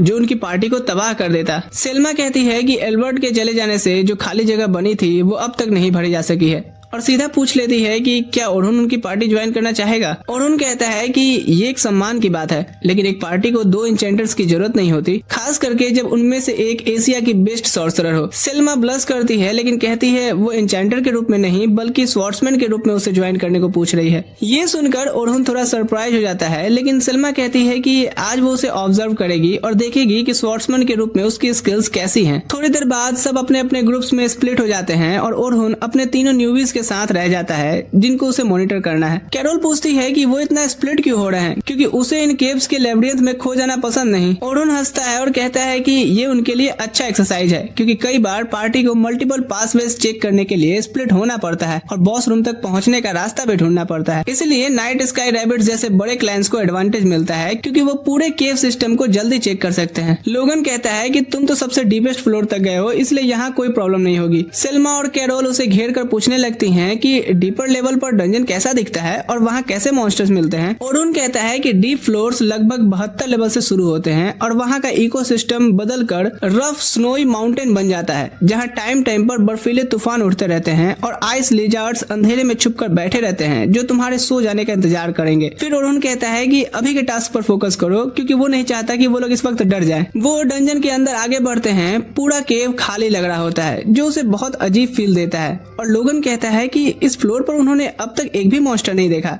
ऐसा क्यों? वो ओरहुन की तरफ मुड़कर पूछता है कि क्या 14th फ्लोर यूजुअली ऐसा ही होता है। ओरहुन सर हिला करके मना करता है और उसके पेट में गट फीलिंग्स और तेज हो जाती है। तभी कैरोल शोर मचाने लगती है कि मुझे मॉन्स्टर से लड़ना है जल्दी सामने आओ। तभी अचानक एक पत्थर के पीछे से एक ब्लू गॉब्लिन निकल आता है। कैरोल मॉन्स्टर को देख करके खुशी से झूम उठती है और बिना एक पल सोचे सीधा उस पर दौड़ पड़ती है। ओरहुन कैरोल को रोकने की कोशिश करता है लेकिन वो बहुत आगे निकल चुकी होती है, इसीलिए वो जल्दी से अपना एजिलिटी डाउन डिबफ यूज करता है ताकि गॉब्लिन की स्पीड कम हो जाए, जिससे कैरोल उसे एक ही तेज अटैक में मार देती है। वो सेलिब्रेट करने लगती है लेकिन ओरहुन उससे कहता है कि बिना सोचे समझे एनिमी पर रश मत किया करो। वो कहता है कि ब्लू गॉब्लिन्स बहुत फास्ट और स्ट्रॉन्ग होते हैं और वो खतरे में आ सकती थी, जिससे लोगन और सोफिया दोनों भी अलर्ट हो जाते हैं। कैरोल अपनी गलती मान लेती है तो ब्लू को थोड़ा सॉफ्ट करने के लिए ओरहुन उसे एक्टिव डिफेंस का एक स्टाइल सिखाने का फैसला करता है और समझाता है कि उसे एनिमीज की मूवमेंट पर फोकस करना होगा और सही मोमेंट पर अटैक करना होगा, जो उनके खुद के अटैक्स लॉन्च करने से थोड़ा पहले हो। इससे उनका अटैक होने से पहले ही रुक जाएगा और उसकी पार्टी को जबरदस्त एडवांटेज मिलेगा। कैरोल हैरानी से सुनती है लेकिन जल्द ही लोगन उसे साइड में कर देता है और खुद भी गाइडेंस मांगता है। ओरहुन उन्हें मुड़ने को कहता है क्योंकि 2 वुल्फ मॉन्स्टर्स पीछे से उनकी तरफ दौड़ रहे होते हैं, लेकिन उनके पास आने से पहले ही एक मैजिकल ट्रैप एक्टिवेट हो जाता है और उनके शरीर में स्पाइक्स घुस जाते हैं। ओरहुन लोगन से कहता है कि उसे ट्रैप स्पेल से शुरू करना चाहिए, जिससे उसकी टीम फ्रंट के एनिमीज पर फोकस कर सके बिना पीछे के अटैक की चिंता किए। लोगन हर बात बड़े उत्सुकता से सुनता है और मन में सोचता है कि उसे हर तरह से ओरहुन जैसा मेज बनना है। ओरहुन फिर सोफिया की तरफ मुड़ता है और कहता है कि उसे एक साथ 2 मैजिक स्पेल्स यूज करना सीखना चाहिए। वो कहती है कि ये कॉम्प्लिकेटेड लग रहा है, लेकिन ओरहुन प्रॉमिस करता है कि ये उतना मुश्किल नहीं है जितना लगता है और थोड़ी प्रैक्टिस से कोई भी एक साथ 2 स्पेल्स यूज कर सकता है। वो कहता है कि एडवांस लेवल कास्टर्स तो एक साथ दर्जनों मैजिक स्पेल्स भी यूज कर सकते हैं। सोफिया ये सुनकर के हैरान हो जाती है और पूछती है कि वो फिर मैजिक के स्ट्रॉन्गर वर्जन ही क्यों न सीख ले। ओरहुन समझाता है कि स्ट्रॉन्गर मैजिक अटैक्स को प्रोसेस करने और रेडी करने में टाइम लगते हैं, जिससे डाउन टाइम आता है जिसमें वो कम्प्लीटली रुकना पड़ता है। उस समय वो और कुछ नहीं कर सकती। अगर वो मल्टीपल स्पेल्स यूज करना सीख ले तो पहले स्पेल फायर होने से पहले ही दूसरा स्पेल रेडी कर सकती है। इस तरह उसका डाउन टाइम लगभग 0 हो जाएगा और उसे फाइट्स में रुकना भी नहीं पड़ेगा। इसके बाद वो बॉस रूम तक पहुंच जाते हैं, जहां गाइड्स न्यूबीज के पीछे खड़े होकर के देखने को कहते हैं। ओरहुन दूसरों के साथ बॉस रूम में एंटर करता है और कहता है कि वो अटैक्स पर फोकस करें क्योंकि वो उन्हें जितना हो सके सपोर्ट करेगा। फाइट शुरू होती है और ओरहुन तुरंत ऑफेंसिव पर चला जाता है। परफेक्ट मोमेंट पकड़कर मॉन्स्टर्स के पैर पर स्लैश करता है, बिल्कुल उस वक्त जब वो अटैक करने वाला होता है, जिससे वो लड़खड़ा करके पीछे हट जाता है। मॉन्स्टर के बैलेंस रिगेन करने से पहले ही ओरहुन उसके पीछे ट्रैप लगा देता है और बॉस को डॉज करने से रोक देता है। सेल्मा तुरंत मल्टीकास्ट मैजिक यूज करती है, एक साथ 5 मैजिकल सर्कल्स बनाती है और अटैक करती है। टैंक अटैक ब्लॉक करता है और दूसरा स्वॉर्ड्समैन एक ही स्लैश में फाइट फिनिश कर देता है। न्यूबीज हैरानी से देखते रह जाते हैं क्योंकि फाइट पल भर में ही खत्म हो जाती है। लोगन यकीन नहीं कर पाता कि ये एस रैंकर्स कितने प्रिसाइज तरीके से फाइट करते हैं, एक भी बेकार का स्टेप नहीं। इसके बाद एक्सपेडिशन आगे बढ़ती है, एक के बाद एक लेवल क्लियर होते हुए और आखिर में फ्लोर नंबर 50 के बॉस रूम तक पहुंच जाते हैं। बॉस एक जाइंट केकड़ा निकलता है जिसका सेल लगभग ना भेद पाना था। सेल्मा ओरहुन से कहती है कि वो उन सब में सबसे स्ट्रांग है और अगर वो क्रैब के जाइंट क्लॉज को काट दे तो बाकी सब उसे हैंडल कर लेंगे और वो सब फिर घर लौट सकते हैं। ओरहुन मुस्कुराता है और अपनी तलवार निकाल करके कॉन्फिडेंटली मॉन्स्टर की तरफ बढ़ता है। जब टैग उसे वार्न करता है कि क्रैब का सेल बहुत हार्ड है और तोड़ना मुश्किल, ओरहुन परवाह नहीं करता, हवा में उछल करके क्रैब के जॉइंट पर तलवार मार देता है और आसानी से उसका जाइंट क्लॉ काट देता है, जो उनका सबसे बड़ा खतरा था। इसके बाद सेल्मा और बाकी लोग मॉन्स्टर को इजीली फिनिश कर देते हैं और सब ताली बजाते हैं क्योंकि एक्सपेडिशन आखिरकार खत्म हो जाती है और सब फिर वापस लौटने की तैयारी करते हैं। लेकिन सेलिब्रेशन अचानक रुक जाती है जब ओरहुन को जबरदस्त डर महसूस होता है और अचानक रियलिटी ही टूट जाती है और एक कोने से ब्लैक ड्रैगन निकलकर सीधा उनकी तरफ उड़ता हुआ आता है। ब्लैक ड्रैगन को देख करके ओरहुन का खून जम जाता है और वो सबको भागने के लिए चिल्लाता है, लेकिन लगता है कि सिर्फ वही है जो इस परिस्थिति में सोच भी पा रहा है, क्योंकि बाकी सब तो इस भयानक जीव को देख करके अपनी जगह जम गए होते हैं। रुकीज तो हिल भी नहीं पा रहे होते हैं, सोच रहे थे कि ये क्या हो रहा है, इतने लो लेवल फ्लोर्स पर कोई इतना बड़ा मॉन्स्टर उन पर अटैक कैसे कर सकता है। सेल्मा ही एक ऐसी थी जो थोड़ा सोच पा रही होती है, लेकिन वो भी हिल नहीं पा रही थी। वो रियलाइज करती है कि उसे अभी इस वक्त कमांड देना होगा ताकि रुकीज इस डरावने मॉन्स्टर से बच सके, लेकिन ड्रैगन की भयानक ऑरा हवा में चीख चीख कर डर बना रही थी। सब ऐसा फील कर रहे थे जैसे उनके कंठ सूख गए हों। सेल्मा को इधर ब्लैक ड्रैगन के बारे में सुनी हुई सारी हॉरर स्टोरी याद आने लगती है। वो मॉन्स्टर जो एडवेंचरर्स का शिकार करता है और उनका शकल देखने से पहले ही खत्म कर देता है। ओरहुन तुरंत अपना तेज दिमाग चलाने लगता है ताकि इस मौत भरी सिचुएशन से निकलने का कोई तरीका सोच सके। तब उसे अचानक याद आता है कि वो इस लेवल के बॉस को ऑलरेडी हरा चुके हैं, जिसका मतलब है कि अगर वो केव के एंड पर मौजूद क्रिस्टल तक पहुंच जाएं तो सेफली टेलीपोर्ट हो सकते हैं। यही इस मुश्किल से निकलने का इकलौता रास्ता है। वो दूसरों को अपने प्लान के साथ लेने का सोचता है, लेकिन जब वो मुड़कर उन्हें बुलाने की कोशिश करता है तो देखता है कि सब लोग फ्रीज हैं, मॉन्स्टर से नजर हटा ही नहीं पा रहे हैं। ये बहुत खौफनाक है क्योंकि मॉन्स्टर्स नेचुरली बड़े ग्रुप्स की तरफ अट्रैक्ट होते हैं, तो ड्रैगन भी वही करेगा और अगर वो तुरंत नहीं हिले तो पल भर में सब खत्म हो जाएंगे। एक पल के लिए ओरहुन के दिमाग में आता है कि शायद उसे अकेला ही क्रिस्टल की तरफ भाग लेना चाहिए क्योंकि वो सबको नहीं बचा सकता, लेकिन फिर वो इस सोच को ठुकरा देता है, खुद से घिन महसूस करता हुआ, और रियलाइज करता है कि उसे ड्रैगन से लड़ना होगा ताकि बाकी लोगों को भागने का मौका मिल सके। वो फैसला करता है कि चाहे जो हो वो उन्हें धोखा नहीं देगा और ड्रैगन को हरा कर रहेगा। वो अपनी तलवार पकड़ता है और पूरी डिटर्मिनेशन के साथ आगे बढ़ता है ताकि उन लोगों को बचा सके जिनकी उसे परवाह है। वो दूसरे गाइड्स पर चिल्लाता है कि पोजीशन लो, जिससे आखिरकार उनका ध्यान टूटता है। सेल्मा भी होश में आ जाती है और वो ऑर्डर देती है कि डिफेंसिव पोस्चर लो और रुकीज को हर हाल में सेफ रखो। तुरंत ए रैंक एडवेंचरर्स काम पर लग जाते हैं। मेज एक मैजिकल बैरियर क्रिएट करता है ताकि ड्रैगन के अटैक का डैमेज सोख सके, लेकिन सेल्मा समझ जाती है कि उसकी मैजिक इतनी स्ट्रांग नहीं है कि ब्लास्ट को रोक पाएगी। दूसरी तरफ ओरहुन बिना डरे ड्रैगन की तरफ दौड़ता है और साथ ही एक प्रोटेक्टिव स्पेल कास्ट करता है ताकि गाइड्स के डिफेंस और स्ट्रांग हो जाए। शुक्र है कि ये काफी था कि सब मरे नहीं,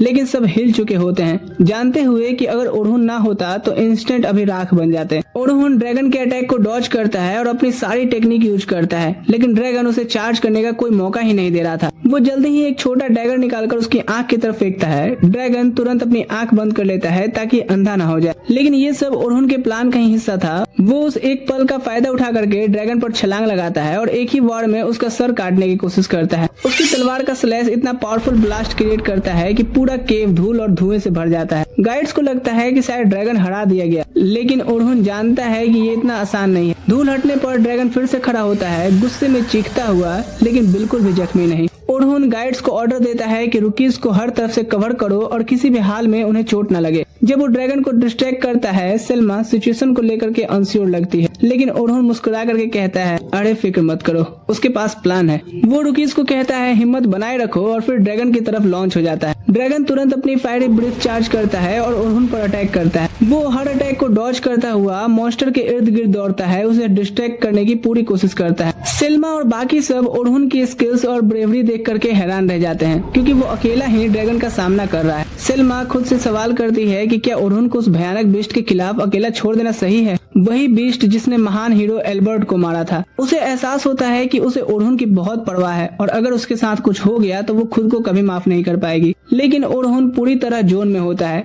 एक के बाद एक अटैक डॉज करता हुआ और ड्रैगन के एक एक अटैक को डिफ्लेक्ट करके उसे वापस ड्रैगन पर ही पलट देता है, जिससे वो डार्क बीस्ट और भी गुस्से में आ जाता है। लोगन और सोफिया रिफ्लेक्शन मैजिक देख करके चौंक जाते हैं, क्योंकि उन्होंने कभी कुछ ऐसा नहीं देखा था। असल में दुनिया के सबसे बड़े मेजेस भी ये नहीं कर सकते, क्योंकि मैजिकल रिफ्लेक्शन ओरहुन का खुद का बनाया हुआ ओरिजिनल स्पेल है, जो किसी भी मैजिक अटैक को डबल फोर्स के साथ अटैकर पर वापस भेज देता है। लेकिन ओरहुन की परेशानी के लिए ड्रैगन के स्किल्स इतना सख्त होते हैं कि इतना पावरफुल फायर ब्लास्ट करने के बाद भी वो सीधा खड़ा रहता है। वो रियलाइज करता है कि उसके पास अब कोई ऑप्शन नहीं बचा है और अब उसे रिस्क लेना ही पड़ेगा। वो तुरंत मल्टीकास्ट स्टेटस बूस्ट यूज करता है, एक साथ 6 मैजिकल सर्कल्स क्रिएट करके अपनी पोटेंशियल को बूस्ट करता है। सेल्मा ये देख करके इम्प्रेस हो जाती है, क्योंकि हाई लेवल मेजेस को भी 3 से ज्यादा मैजिकल सर्कल्स एक साथ मल्टीकास्ट करने में दिक्कत होती है। वो सोचती है कि क्या उसे मदद करनी चाहिए, क्योंकि अपने स्टैट्स बूस्ट करने के बाद भी ओरहुन मॉन्स्टर को हरा नहीं पाएगा। डिसीजन लेने से पहले ही ओरहुन खुद पर second all stats boost spell use करता है और फिर एक और बूस्ट लगा देता है। टोटल मिला करके वो अपने स्टैट्स को 6 अलग अलग बार मल्टीप्लाई और डबल करता है,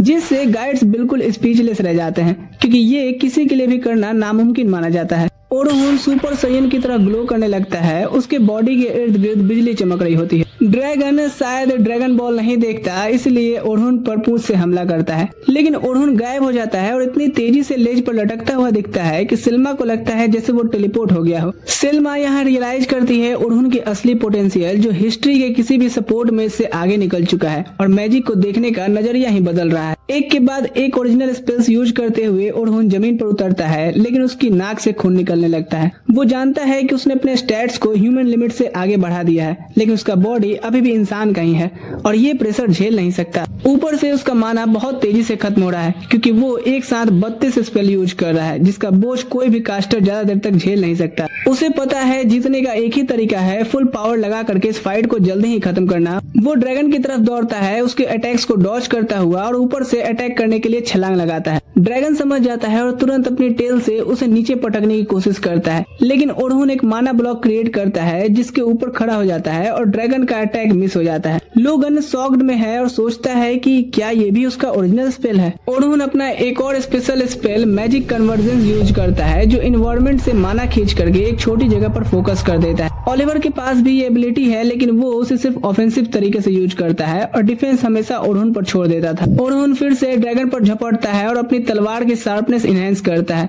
फिर दोबारा स्लैश करता है और इस बार वो सक्सेसफुल होता है और ड्रैगन की गर्दन पर एक भयानक वार करता है। उसके मोटे स्केल्स को काट कर अंदर के बॉडी तक चोट पहुंचाता है जिससे ड्रैगन धराम से गिरता है। लोगन और सोफिया सेलिब्रेट करने लगते हैं सोचते हुए कि डार्क बीस्ट हमेशा के लिए खत्म हो गया, लेकिन सेल्मा इतनी आसानी से नहीं मानती और रियलाइज करती है कि ड्रैगन सिर्फ थोड़ा जख्मी हुआ है। ओरहुन अपने लिमिट पर लग रहा था। वो लड़खड़ाते हुए बैलेंस बनाने की कोशिश करता है ताकि ड्रैगन को रिकवर होने का मौका न दे। सेल्मा उसकी मदद करना चाहती थी, लेकिन उसे पता है कि उसके क्लैन के सबसे स्ट्रॉन्ग मेंबर्स मिलकर के भी ड्रैगन को एक हिट नहीं लगा पाएंगे, तो वो क्या ही कर लेगी। ड्रैगन फिर से खड़ा होता है और फायरी ब्रेथ यूज करके ओरहुन से डिस्टेंस बनाता है, फिर अपने इर्द गिर्द डार्क मैजिक चैनल क्रिएट करके मैजिकल स्फीयर्स की बारिश ओरहुन पर कर देता है। ओरहुन अपनी स्पीड से उनमें से ज्यादातर डॉज करने की कोशिश करता है। उसे वो दिन याद आते हैं जब सब कुछ कलरफुल और खुश था, जब वो ओलिवर के साथ बिना किसी टेंशन के गलियों में खेलता था। लेकिन एक दिन सब बदल गया जब कुछ बैंडिट्स ने उनके गांव पर हमला किया और सब कुछ तबाह कर दिया।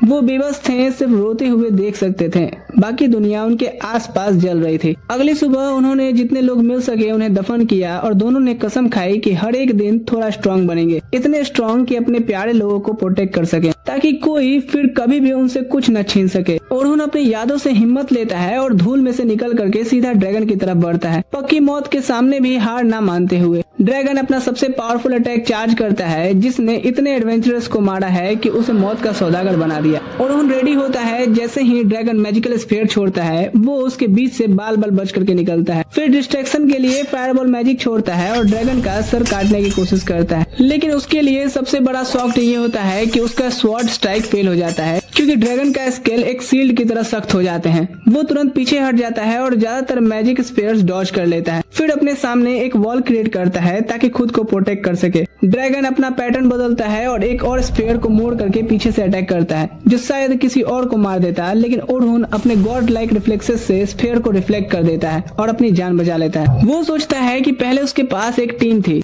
जहाँ सबके अलग रोल्स थे, लेकिन अब यहाँ सिर्फ वो अकेला है। वो ये सोच हटा देता है क्योंकि उसने कसम खाई थी कि ड्रैगन को अकेला हराएगा और ऐसा एडवेंचरर बनेगा जिसे किसी पार्टी की जरूरत ना हो किसी भी डंजन में सरवाइव करने के लिए। इसके साथ वो एक ट्रैप कार्ड सेट करता है जो ड्रैगन पर लगातार प्रिसाइज हमला करता रहता है। उसे टाइम देता है अपना मैजिकल कन्वर्जेंस अटैक अपनी तलवार में चार्ज करने का। वो अटैक चार्ज करता है और पूरी ताकत से ड्रैगन पर एम करता है। ड्रैगन के अटैक को चीरते हुए सीधा उसके चेस्ट में वार करता है। सेलिब्रेट करने का मौका मिले उससे पहले ही ड्रैगन फिर से उठ खड़ा होता है और ऑफेंसिव हो जाता है। ओरहुन को मजबूर करता है भागने और लगातार अटैक्स डॉज करने के लिए। उसके बफ्स खत्म होने लगते हैं तो वो बचा हुआ माना यूज करके फिर से अपने स्टैट्स बूस्ट करता है और एक जबरदस्त स्ट्राइक से ड्रैगन को आसमान से नीचे गिरा देता है, लेकिन फिर भी ड्रैगन जिंदा रहता है और दोबारा उठ खड़ा होता है। ओरहुन तेज सांस लेता है, रियलाइज करता है कि दोनों ड्रैगन और वो अपनी आखिरी हद तक पहुंच गए हैं। उसकी तलवार भी छोटे छोटे टुकड़ों में टूट जाती है। वो डिसाइड करता है कि या तो सब कुछ लगा करके खत्म करेगा या कोशिश करते हुए मरेगा। वो अपने सामने एक डार्क होल समन करता है और आसपास की सारी एनर्जी को कन्वर्जेंस करके एक हाईली फोकस्ड एनर्जी स्वॉर्ड बनाता है जिसे दोनों हाथों से पकड़ करके लड़ने के लिए तैयार था। ड्रैगन तुरंत अपनी मैजिकल स्फीयर शूट करता है, लेकिन ओरहुन अपनी बची हुई ताकत से सब अटैक्स डॉज करता है और ब्लॉकिंग और रिफ्लेक्टिंग मैजिक यूज करके ड्रैगन को कंफ्यूज करता है। आखिर में वो रिफ्लेक्शन मैजिक में से एक से खुद को पुश करता है और सीधा ड्रैगन की तरफ ब्लास्ट करता हुआ अपना सबसे पावरफुल अटैक यूज करता हुआ ड्रैगन के सर पे वार करता है। एक बड़ा सा एक्सप्लोजन क्रिएट होता है और सब कुछ धूल से भर जाता है। जब धूल हटती है सेल्मा देखती है कि ओरहुन अभी भी जिंदा है, जोर जोर से सांसें ले रहा है और तलवार का सहारा लिए खड़ा है। वो सोचती है कि इसे अंदाजा भी नहीं है कि इसने हिस्ट्री बना दी है, ब्लैक ड्रैगन को हराने वाला पहला इंसान बनके, वो भी अकेला। दूसरी तरफ हीरो पार्टी बेचैनी में डंजन की तरफ दौड़ता है और रास्ते में टेलीपोर्ट की रोशनी नोटिस करता है। जल्दी पहुंचकर वो भीड़ के बीच से रास्ता बनाते हैं। हैरान होते हुए जब वो ब्लैक ड्रैगन को देखते हैं, सब लोग लड़ाई के लिए तैयार हो जाते हैं, लेकिन लूना उन्हें रोक देती है क्योंकि वो नोटिस करती है कि वो सिर्फ ब्लैक ड्रैगन की लाश है। डेरिक और एनी पूछते हैं कि आखिर कैसे ब्लैक ड्रैगन को हरा दिया गया, लेकिन लूना परफेक्टली जानती है कि उसे हराने वाला सिर्फ एक ही इंसान हो सकता है। वो अपनी तलवार गायब करता है और लूना की तरफ बढ़ने लगता है, जो उससे पूछती है कि क्या उसने सच में ब्लैक ड्रैगन से लड़ाई की, लेकिन वो उससे धीरे से कहता है कि सफाई का काम वो उस पर छोड़ रहा है। फिर वो अपने रास्ते चल पड़ता है। लूना नोटिस करती है कि सब लोग बिल्कुल ठीक हैं, जबकि ओरहुन पूरी तरह थका हुआ लग रहा है। डेरिक पूछता है कि क्या उसने उसे अकेला ही हरा दिया, लेकिन ओरहुन उसे इग्नोर करता है, जिससे वो गुस्सा हो जाता है। लेकिन लूना उससे कहती है कि क्या उसे अभी भी कोई शक है कि ब्लैक ड्रैगन को ओरहुन ने नहीं हराया, और वो लोगों को भी रिकमेंड करती है कि अब वक्त आ गया है कि वो जिस लेवल का है सबको ये एक्सेप्ट कर लेना चाहिए। डेरिक और भी ज्यादा भड़क जाता है क्योंकि वो हमेशा उसका बचाव करती रहती है और ऐसे बात करती है जैसे वो उनसे बेहतर हो। तो वो तुरंत लूना पर हमला कर देता है, लेकिन वो उसे बहुत आसानी से रोक देती है और बताती है कि जिससे लड़ना था उससे तो लड़े नहीं। तब ओलिवर बीच में आता है और सबको शांत करता है। सीन शिफ्ट होता है रात में। सोफिया बहुत खुश होकर के अपनी रिपोर्ट लिख रही होती है और सोचती है कि आखिरकार अब सब ओरहुन के बारे में बात करेंगे। वो फैंटेसाइज करने लगती है कि कैसे उसने उसे प्रोटेक्ट किया और बचाया और अकेला ही ड्रैगन को हरा दिया, और कैसे उसकी वजह से उसने बहुत कुछ सीखा है। वो फैंटेसाइज करती रहती है, लेकिन तभी सिल्मा कमरे में आती है, जो क्लियरली थकी हुई लग रही होती है। बिना सोचे वो बेड पर गिर जाती है, लेकिन सोफिया उसे कहती है कि सोने से पहले नहा ले। सिल्मा मना कर देती है क्योंकि उसमें आज जरा से भी ताकत नहीं बची है। तो सोफिया कहती है कि मैं मदद करती हूँ, और दोनों तुरंत नहाने चली जाती हैं। वार्म वाटर का मजा लेते हुए सिल्मा अपनी बहन को बताती है कि वो बहुत खुश है कि वो ठीक थी, और सोफिया जवाब देती है कि सब ओरहुन की वजह से है। सिल्मा मौका लेकर के पूछती है कि उसे ओरहुन की ब्लैक ड्रैगन के खिलाफ लड़ाई कैसी लगी, क्योंकि उसका फाइटिंग लेवल इतना कमाल का था कि वो अभी तक प्रोसेस कर रही है, कुछ समझ ही नहीं पाई। लेकिन सोफिया कहती है कि उसने तो हर एक मूव देखा। ये सिल्मा को हैरान करता है और वो पूछती है तो क्या समझा तुमने, और सोफिया उसे शांत होने को कहती है और बताती है कि ओरहुन की मैजिक और मूवमेंट्स इनक्रेडिबल थे, लेकिन बाकी सब बेसिक मूव्स ही थे, बिल्कुल वैसे ही जैसे अटैकर या डिफेंडर के मूव्स होते हैं। सब कुछ वही जो उसने उन्हें सिखाया था, और उस लड़ाई से उसने बहुत कुछ सीखा। लेकिन ये बहुत अमेजिंग बात है कि उसने ये सब अकेले किया। सिल्मा सोचती है कि ये कमाल की बात है कि उसकी छोटी बहन ओरहुन की इतनी गहरी ताकत को समझ पाई। उसे मुश्किल हुई थी, लेकिन सोफिया ने अपने तरीके से एनालाइज कर लिया।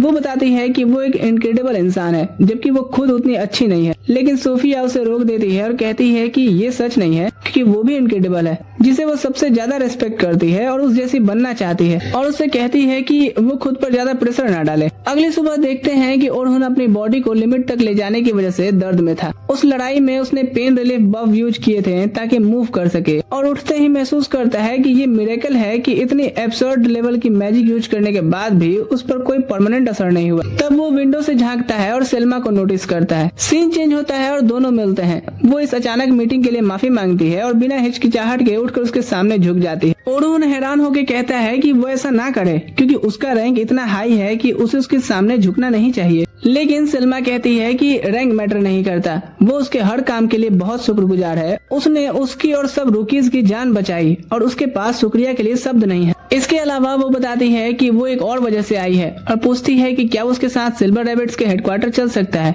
क्योंकि लीडर उससे मिलना चाहते हैं। सिल्वर रैबिट्स के बेस में विंस सीधे मुद्दे पर आता है और उससे कहता है कि वो सिल्वर रैबिट ज्वाइन करे, क्योंकि उसे अपने सबसे स्ट्रॉन्ग ग्रुप में उस जैसा एक फ्रंट लाइन अटैकर चाहिए, और वो उसे ऑफिसर के पोस्ट के लिए रिकमेंड करने का भी सोच रहा है। ओरहुन हैरान होकर के कहता है कि उसके पास ज्यादा एक्सपीरियंस नहीं है, लेकिन विंस कहता है कि ये बस तुम्हारी नम्रता है, क्योंकि उसके पास काफी ताकत और एक्सपीरियंस है और वो बहुत सीरियस और हार्ड वर्किंग भी है, इसलिए वो इस पोस्ट के लिए पूरी तरह दावेदारी रखता है। सिल्मा भी वही सोचती है और बताती है कि अगर वो रैबिट्स को ज्वाइन करे तो वो बहुत खुश होगी। ओरहुन सोचता है कि कंडीशंस इनक्रेडिबल है और नॉर्मली वो मना नहीं करता, लेकिन विंस से थोड़ा टाइम मांगता है सोचने के लिए। वो बिना प्रॉब्लम के मान लेता है और बताता है कि एक्सप्लोरर्स गिल्ड भी उसे ढूंढ रहा है। ओरहुन उसे इन्फॉर्मेशन देने के लिए शुक्रिया कहता है और वहाँ से निकल जाता है। गलियों में चलते हुए वो सोचता है कि उसने कभी इमेजिन नहीं किया था कि सिल्वर रैबिट्स उसे डिस्परेटली रिक्रूट करना चाहेंगे, लेकिन दोबारा टीममेट्स होने का आइडिया उसे एक बार फिर से डरा देता है। थोड़ी देर बाद वो अपने वही दद्दू की दुकान पर मिलता है, जहाँ वो हंसकर कह रहे थे कि वो हमेशा मैच्योर रहता है, लेकिन अब अपनी उम्र के जैसा बिहेव कर रहा है। दद्दू को सब पता होता है और वो कहते हैं कि तुम्हें डर है ना कि लोग उसे फिर से कमजोर कह के छोड़ देंगे, क्योंकि लोग एक दूसरे का सहारा लेते हैं ताकि अपनी कमियां पूरी कर सकें। वो इस बारे में उसे शांति से सोचने के लिए कहते हैं। कुछ देर बाद एक्सप्लोरर गिल्ड में ओरहुन गिल्ड कमेटी और हीरो ग्रुप के साथ मिलता है। मास्टर पूछता है कि क्या सच में उसने ब्लैक ड्रैगन को हरा दिया, और ओरहुन कंफर्म करता है, लेकिन तुरंत से ये दोनों चिरकुट बोलने लगते हैं कि मजाक कर रहा है और अगर उसने अकेला हरा दिया है तो वो उनकी वजह से था, क्योंकि उन्होंने पहले ही ड्रैगन को कमजोर करके छोड़ा था और उसे शुक्रगुजार होना चाहिए क्योंकि उन्होंने प्रैक्टिकली उसकी जान बचाई। ओरहुन उससे कहता है कि क्या तुम थोड़ी देर के लिए चुप हो सकते हो, जिससे डेरिक गुस्सा हो जाता है, लेकिन उसे तुरंत बैठने का ऑर्डर मिल जाता है। ओरहुन गिल्ड मास्टर से बोलने की इजाजत मांगता है और मास्टर इजाजत देता है और बिना हिचकिचाहट के ओरहुन हीरो ग्रुप से पूछता है कि नए इंचेंटर आते ही वो फ्लोर 92 पर क्यों गए। क्या उन्हें ये लगा कि बार बार जाने की वजह से ये आसान होगा? ये टॉन्ट सीधा ओलिवर पर था। ओरहुन याद दिलाता है कि उसने कई बार कहा था कि करंट लेवल के साथ आगे बढ़ना डेंजरस है और कई बार वो डीप फ्लोर्स में मरने के करीब थे। ओलिवर जवाब देता है कि इसी वजह से उन्होंने इंचेंटर चेंज किया, क्योंकि उसे लगा कि ज्यादा कैपेबल इंचेंटर के साथ काम आसान होगा। ओरहुन कहता है कि इसलिए उसे रिप्लेस किया गया है ना,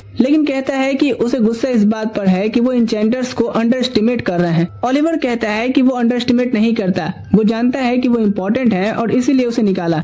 ओरहुन गुस्से में पूछता है तो फिर नई इंचेंटर के साथ डीप फ्लोर से स्टार्ट क्यों किया, जब एक इंचेंटर पर कितना मेंटल स्ट्रेन पड़ता है इसका अंदाजा भी नहीं है। तो ओलिवर पूछता है कि वो क्या बक रहा है, क्योंकि इंचेंटर्स तो हमेशा सेफ गार्ड में रहते हैं और उनका काम सिर्फ टाइम पर बफ रिन्यू करना होता है, जो सुपर इजी टास्क है। ये ओरहुन को और भड़का देता है, जो समझ जाता है कि उसका पुराना दोस्त सुधरने वाला नहीं है। वो हर एक मेंबर के बफ ड्यूरेशन के टाइम्स को बताता है और कहता है कि इंचेंटर्स को सब कंट्रोल करना होता है, क्योंकि हर किसी का टाइम अलग और छोटा होता है और इंचेंटर्स को साथ में ग्रुप को डायरेक्शन भी देना होता है। तो बताओ इसमें सुपर इजी क्या है? ओलिवर गुस्से में सुनता रहता है, जबकि दूसरी तरफ तीनों न्यूबीज सोच रहे होते हैं कि ओरहुन क्या फैसला लेगा। तीनों बहुत चाहते हैं कि वो सिल्वर रैबिट ज्वाइन करे, इसलिए सोचते हैं कि अगर तीनों मिल करके उससे रिक्वेस्ट करेंगे तो ये बहुत अच्छा आइडिया होगा। इसीलिए बिना टाइम वेस्ट किए वो सेल्मा से पूछने चले जाते हैं कि ओरहुन कहाँ मिल सकता है। उधर सेल्मा बगीचे में बैठी सोच रही होती है कि उसे बहुत अच्छा लगेगा अगर ओरहुन उनके साथ ज्वाइन करे,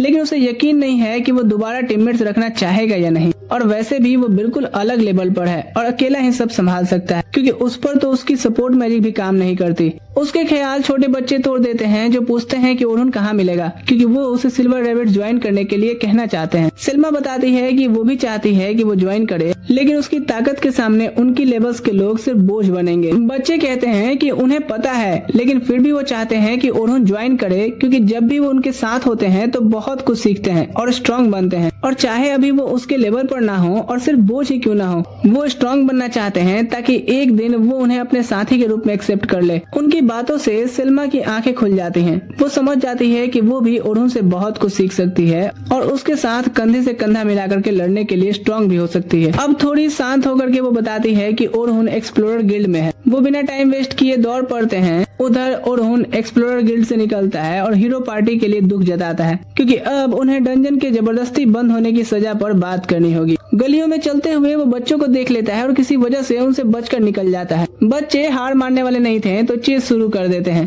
लेकिन ओरहुन अपनी मैजिक कन्वर्जन का यूज करके उन्हें चकमा दे देता है, या कम से कम आधा चकमा देता है, क्योंकि पूरी दोपहर ऐसे ही निकल जाती है और आखिर में वो अपने दद्दू की दुकान में छुप जाता है। वो पूछते हैं कि बच्चे से क्यों छुप रहे हो। ओरहुन कहता है कि उसने डिसाइड किया है कि वो सिल्वर रैबिट ज्वाइन नहीं करेगा और अगर वो बच्चों को बताएगा तो वो दुखी हो जाएंगे। वो हंसकर कहते हैं कि अक्सर हम उनसे ही भागते हैं जिससे बहुत प्यार करते हैं। उधर बच्चे सोच रहे होते हैं कि ओरहुन उनसे क्यों भाग रहा है, क्या वो सिल्वर रैबिट ज्वाइन नहीं करना चाहता? अगर ऐसा है तो हम सब भी क्लैन छोड़ करके अब सिर्फ उसका ही पीछा करेंगे। दद्दू बताते हैं कि उन बच्चों को उससे बहुत लगाव है और जब वो दुकान में घुसे थे तब वो खुश लग रहे थे। वो जानते हैं कि ओरहुन दुनिया में अपनी एक जगह ढूंढ रहा है, लेकिन जरूरी नहीं कि वो जगह तन्हाई का ही आलम हो। तारों भरी रात में ओरहुन घूमता हुआ सोचता है कि दुनिया में उसकी जगह क्या हो सकती है। तभी उसकी मुलाकात सोफिया से होती है। वो उसे कल बचाने के लिए शुक्रिया कहती है और बताती है कि वो लोग उसे ढूंढ रहे थे। हालांकि उसे तो पता ही था। वो बहाना बनाता है कि बस मैं तो इधर उधर ही घूम रहा था। वो पूछता है कि वो यहाँ क्या कर रही है। सोफिया कहती है कि ये उसकी फेवरेट जगह है, क्योंकि यहाँ से वो उस खूबसूरत चांद को देख सकती है। चाहे अंधेरा कितना भी हो, चांद चमकता रहता है और ये उसे हिम्मत देता है। वो ओरहुन से पूछती है कि क्या उसे पता है कि नाइट स्काई सिल्वर रैबिट्स ये नाम कहाँ से आया। उसे बिल्कुल भी आइडिया नहीं होता। वो बताती है कि चांद को रात का मार्गदर्शक कहते हैं और क्लैन का नाम एक्सप्लोरर्स के लिए मार्गदर्शक होने का प्रतीक है। किसी वजह से ओरुन को लगता है कि वो कभी पहले इस बारे में बात कर चुका है, लेकिन सोफिया उसे रोक कर पूछती है कि क्या वो सिल्वर रैबिट ज्वाइन करेगा, क्योंकि वो उसके साथ चलना चाहती है। ओरुन पूछता है कि सिल्वर रैबिट्स उसके लिए क्या मायने रखते हैं। वो शांत रह करके कहती है कि सिल्वर रैबिट्स ने उसे उसका रास्ता दिखाया, उन्होंने उसे खुशी दी, इसलिए वो गर्व से कह सकती है कि सिल्वर रैबिट्स ही उसका घर और दुनिया में उसकी जगह है। ये सुनकर ओरुन हैरान रह जाता है। अगले दिन वो विंस से मिलकर के कहता है कि उसे क्लैन में शामिल कर लिया जाए। विंस तुरंत कहता है कि वो स्वागत करने लायक है। सेल्मा कमरे में आती है, उसे वेलकम करती है और उसका यूनिफॉर्म देती है। उधर से बच्चे बेचैन होकर के क्लैन की तरफ दौड़ते हैं और देखते हैं कि ओरुन ऑफिस से नाइट स्काई सिल्वर रैबिट्स का यूनिफॉर्म पहनते हुए बाहर निकल रहा है। फ्लैशबैक में हम देखते हैं कि ओलिवर ट्रेनिंग में ओरुन को हरा देता है और जो लोग देख रहे होते हैं सोचते हैं कि वही होगा जो उनकी विश पूरी करेगा, लेकिन ओलिवर सोचता है कि ओरुन ने होल्ड बैक क्यों किया। कहता है कि पहले वो ज्यादा बेटर था, तो ओरुन ओलिवर को बताता है कि अब तुम मेरे से ज्यादा स्ट्रांग हो गए हो और उसे जीनियस बोलता है, लेकिन ओलिवर मानता है और प्रॉमिस करता है कि हल्के में ले रहा साले, एक दिन मजबूर करूंगा मुझे सीरियसली लेने को। हमें पता चलता है कि ओरुन ने सही में अपनी पूरी ताकत नहीं लगाई थी, क्योंकि वो उसे मारना नहीं चाहता था। तभी उसकी दोस्त सियन वहाँ आती है, तो वो कहता है कि मुझे हारे हुए देख करके तुम्हें बुरा लग रहा होगा ना, लेकिन वो कहती है कि नहीं, उसे पता है कि वो कितना स्ट्रांग है। ओरुन कहता है कि मैं लोगों की नजरों का प्रेशर सह नहीं पाता और अब ओलिवर वो बर्डन उठा रहा है, इसलिए मैं उसकी मदद करना चाहता हूँ। सियन भी कहती है कि वो उसके साथ रहना चाहती है और प्रॉमिस करती है कि वो फ्यूचर में जहाँ कहीं भी रहे एक दिन उस तक जरूर पहुँच जाएगी। लेकिन मेमोरी ग्लिच हो जाती है जब वो बोलती है कि तो बताओ हम आगे चल के क्या बनेंगे। प्रेजेंट में हम देखते हैं गिल्ड मास्टर अपने सुपीरियर ग्रैंड मास्टर के पास आता है, बताता है कि उसका एक एडवेंचरर साउथ डंजन में अकेला ब्लैक ड्रैगन को हरा दिया है। ग्रैंड मास्टर ये सुन के हैरान हो जाता है और सोचता है कि कौन इतना पागल हो सकता है, तो गिल्ड मास्टर बताता है कि ये सब इमरजेंसी की वजह से हुआ। ग्रैंड मास्टर सोचता है कि क्या वो ओलिवर था, लेकिन वो शॉक्ड हो जाता है जब उसे पता चलता है कि वो ओरुन था। वो पूछता है कि क्या ओरुन उसके बाद कुछ अलग बिहेव कर रहा है, लेकिन गिल्ड मास्टर कहता है कि नहीं, वो पहले जैसा ही है। यहाँ ग्रैंड मास्टर समझता है कि वो अपनी ओरिजिनल स्टेट में वापस नहीं आया, लेकिन फिर भी इतनी पावर हासिल कर ली है कि ब्लैक ड्रैगन को हरा दिया। और वो गिल्ड मास्टर को बोलता है कि अगर ओरुन में कुछ भी चेंजेस नजर आए तो उसे तुरंत रिपोर्ट करे। कहीं दूसरी तरफ हम देखते हैं एक ग्रुप दूसरे टॉप एडवेंचर्स को मार रहा होता है और लगता है कि सियान उन्हें गाइड कर रही है। तभी वो छुपे हुए आदमी को बुलाती है, तो वो बाहर आता है। सियान कहती है कि क्या खबर लाए हो। वो बताता है कि साउथ में एक ऐसा इंसान आया है जो अकेला ब्लैक ड्रैगन को हरा सकता है, तो उन्हें ऑर्डर मिला है उससे कांटेक्ट करने का और देखने का कि क्या वो उसे अपनी साइड ला सकते हैं। आदमी कहता है कि शायद वो ऑलरेडी चर्च के साइड चला गया हो, तो ग्रुप सोचता है कि फिर तो उन्हें उसे मारना पड़ेगा। सियान सोचती है कि वो ओलिवर नहीं हो सकता क्योंकि इन्फॉर्मेशन कम है, लेकिन वो ये मान ही नहीं पा रही थी कि साउथ में कोई और है जो उसके जैसा हो सकता है। वो सोचती है कि उसे खुद हैंडल करना होगा क्योंकि वो नहीं चाहती कि साउथ भी वेस्ट की तरह ही गिर जाए, और वो प्रॉमिस करती है कि वो उस इंसान की विल को आगे बढ़ाएगी जिसे वो सबसे ज्यादा प्यार करती थी। और हमें पता चलता है कि ये पगली सोचती है कि ओरुन मर चुका है। जब हम देखते हैं वो दिन जब उसे लेटर मिला था उसकी डेथ के बारे में, और वो कसम खाती है कि वो लड़ती रहेगी और चर्च के सब लोगों को मारेगी जिनको वो जिम्मेदार मानती है ओरुन की डेथ के लिए। सिल्वर रैबिट हेडक्वार्टर में विंस सभी के सामने ओरुन की तारीफ करता है और बताता है कि वो कितना स्ट्रांग है, और डिसाइड करता है उसे लेफ्टिनेंट बनाने का एल्बर्ट की जगह, जो ब्लैक ड्रैगन के खिलाफ लड़ते हुए मर गया था। इस डिसीजन के लिए एग्जिस्टेंस लेफ्टिनेंट की अप्रूवल चाहिए होती है, लेकिन वोट से पहले एक उनमें से ओरुन से पूछता है कि क्या वो क्लैन के लिए अपनी जान देने को तैयार है। वो कहता है कि लेफ्टिनेंट होने के नाते उसके डिसीजंस उसके मेंबर्स की जिंदगी बदल देंगे और उन्हें हर हाल में उन्हें प्रोटेक्ट करना होगा। ओरुन समझता है कि वो क्या कह रहा है, लेकिन अपनी एक अलग कसम को याद करता है जो उसने कभी नहीं तोड़ने का वादा किया था। तो वो कहता है कि वो क्लैन के लिए अपनी जान देने को तैयार नहीं है। लेफ्टिनेंट्स सोचते हैं कि वो इस पोजीशन के लायक नहीं है और बात करते हैं कि फिर यहाँ क्यों है। फिर ओरुन कहता है कि उसका मकसद है उन लोगों को प्रोटेक्ट करने का जिनके लिए वो केयर करता है। वो कसम खाता है कि वो अपने सब कॉमरेड्स को प्रोटेक्ट करेगा,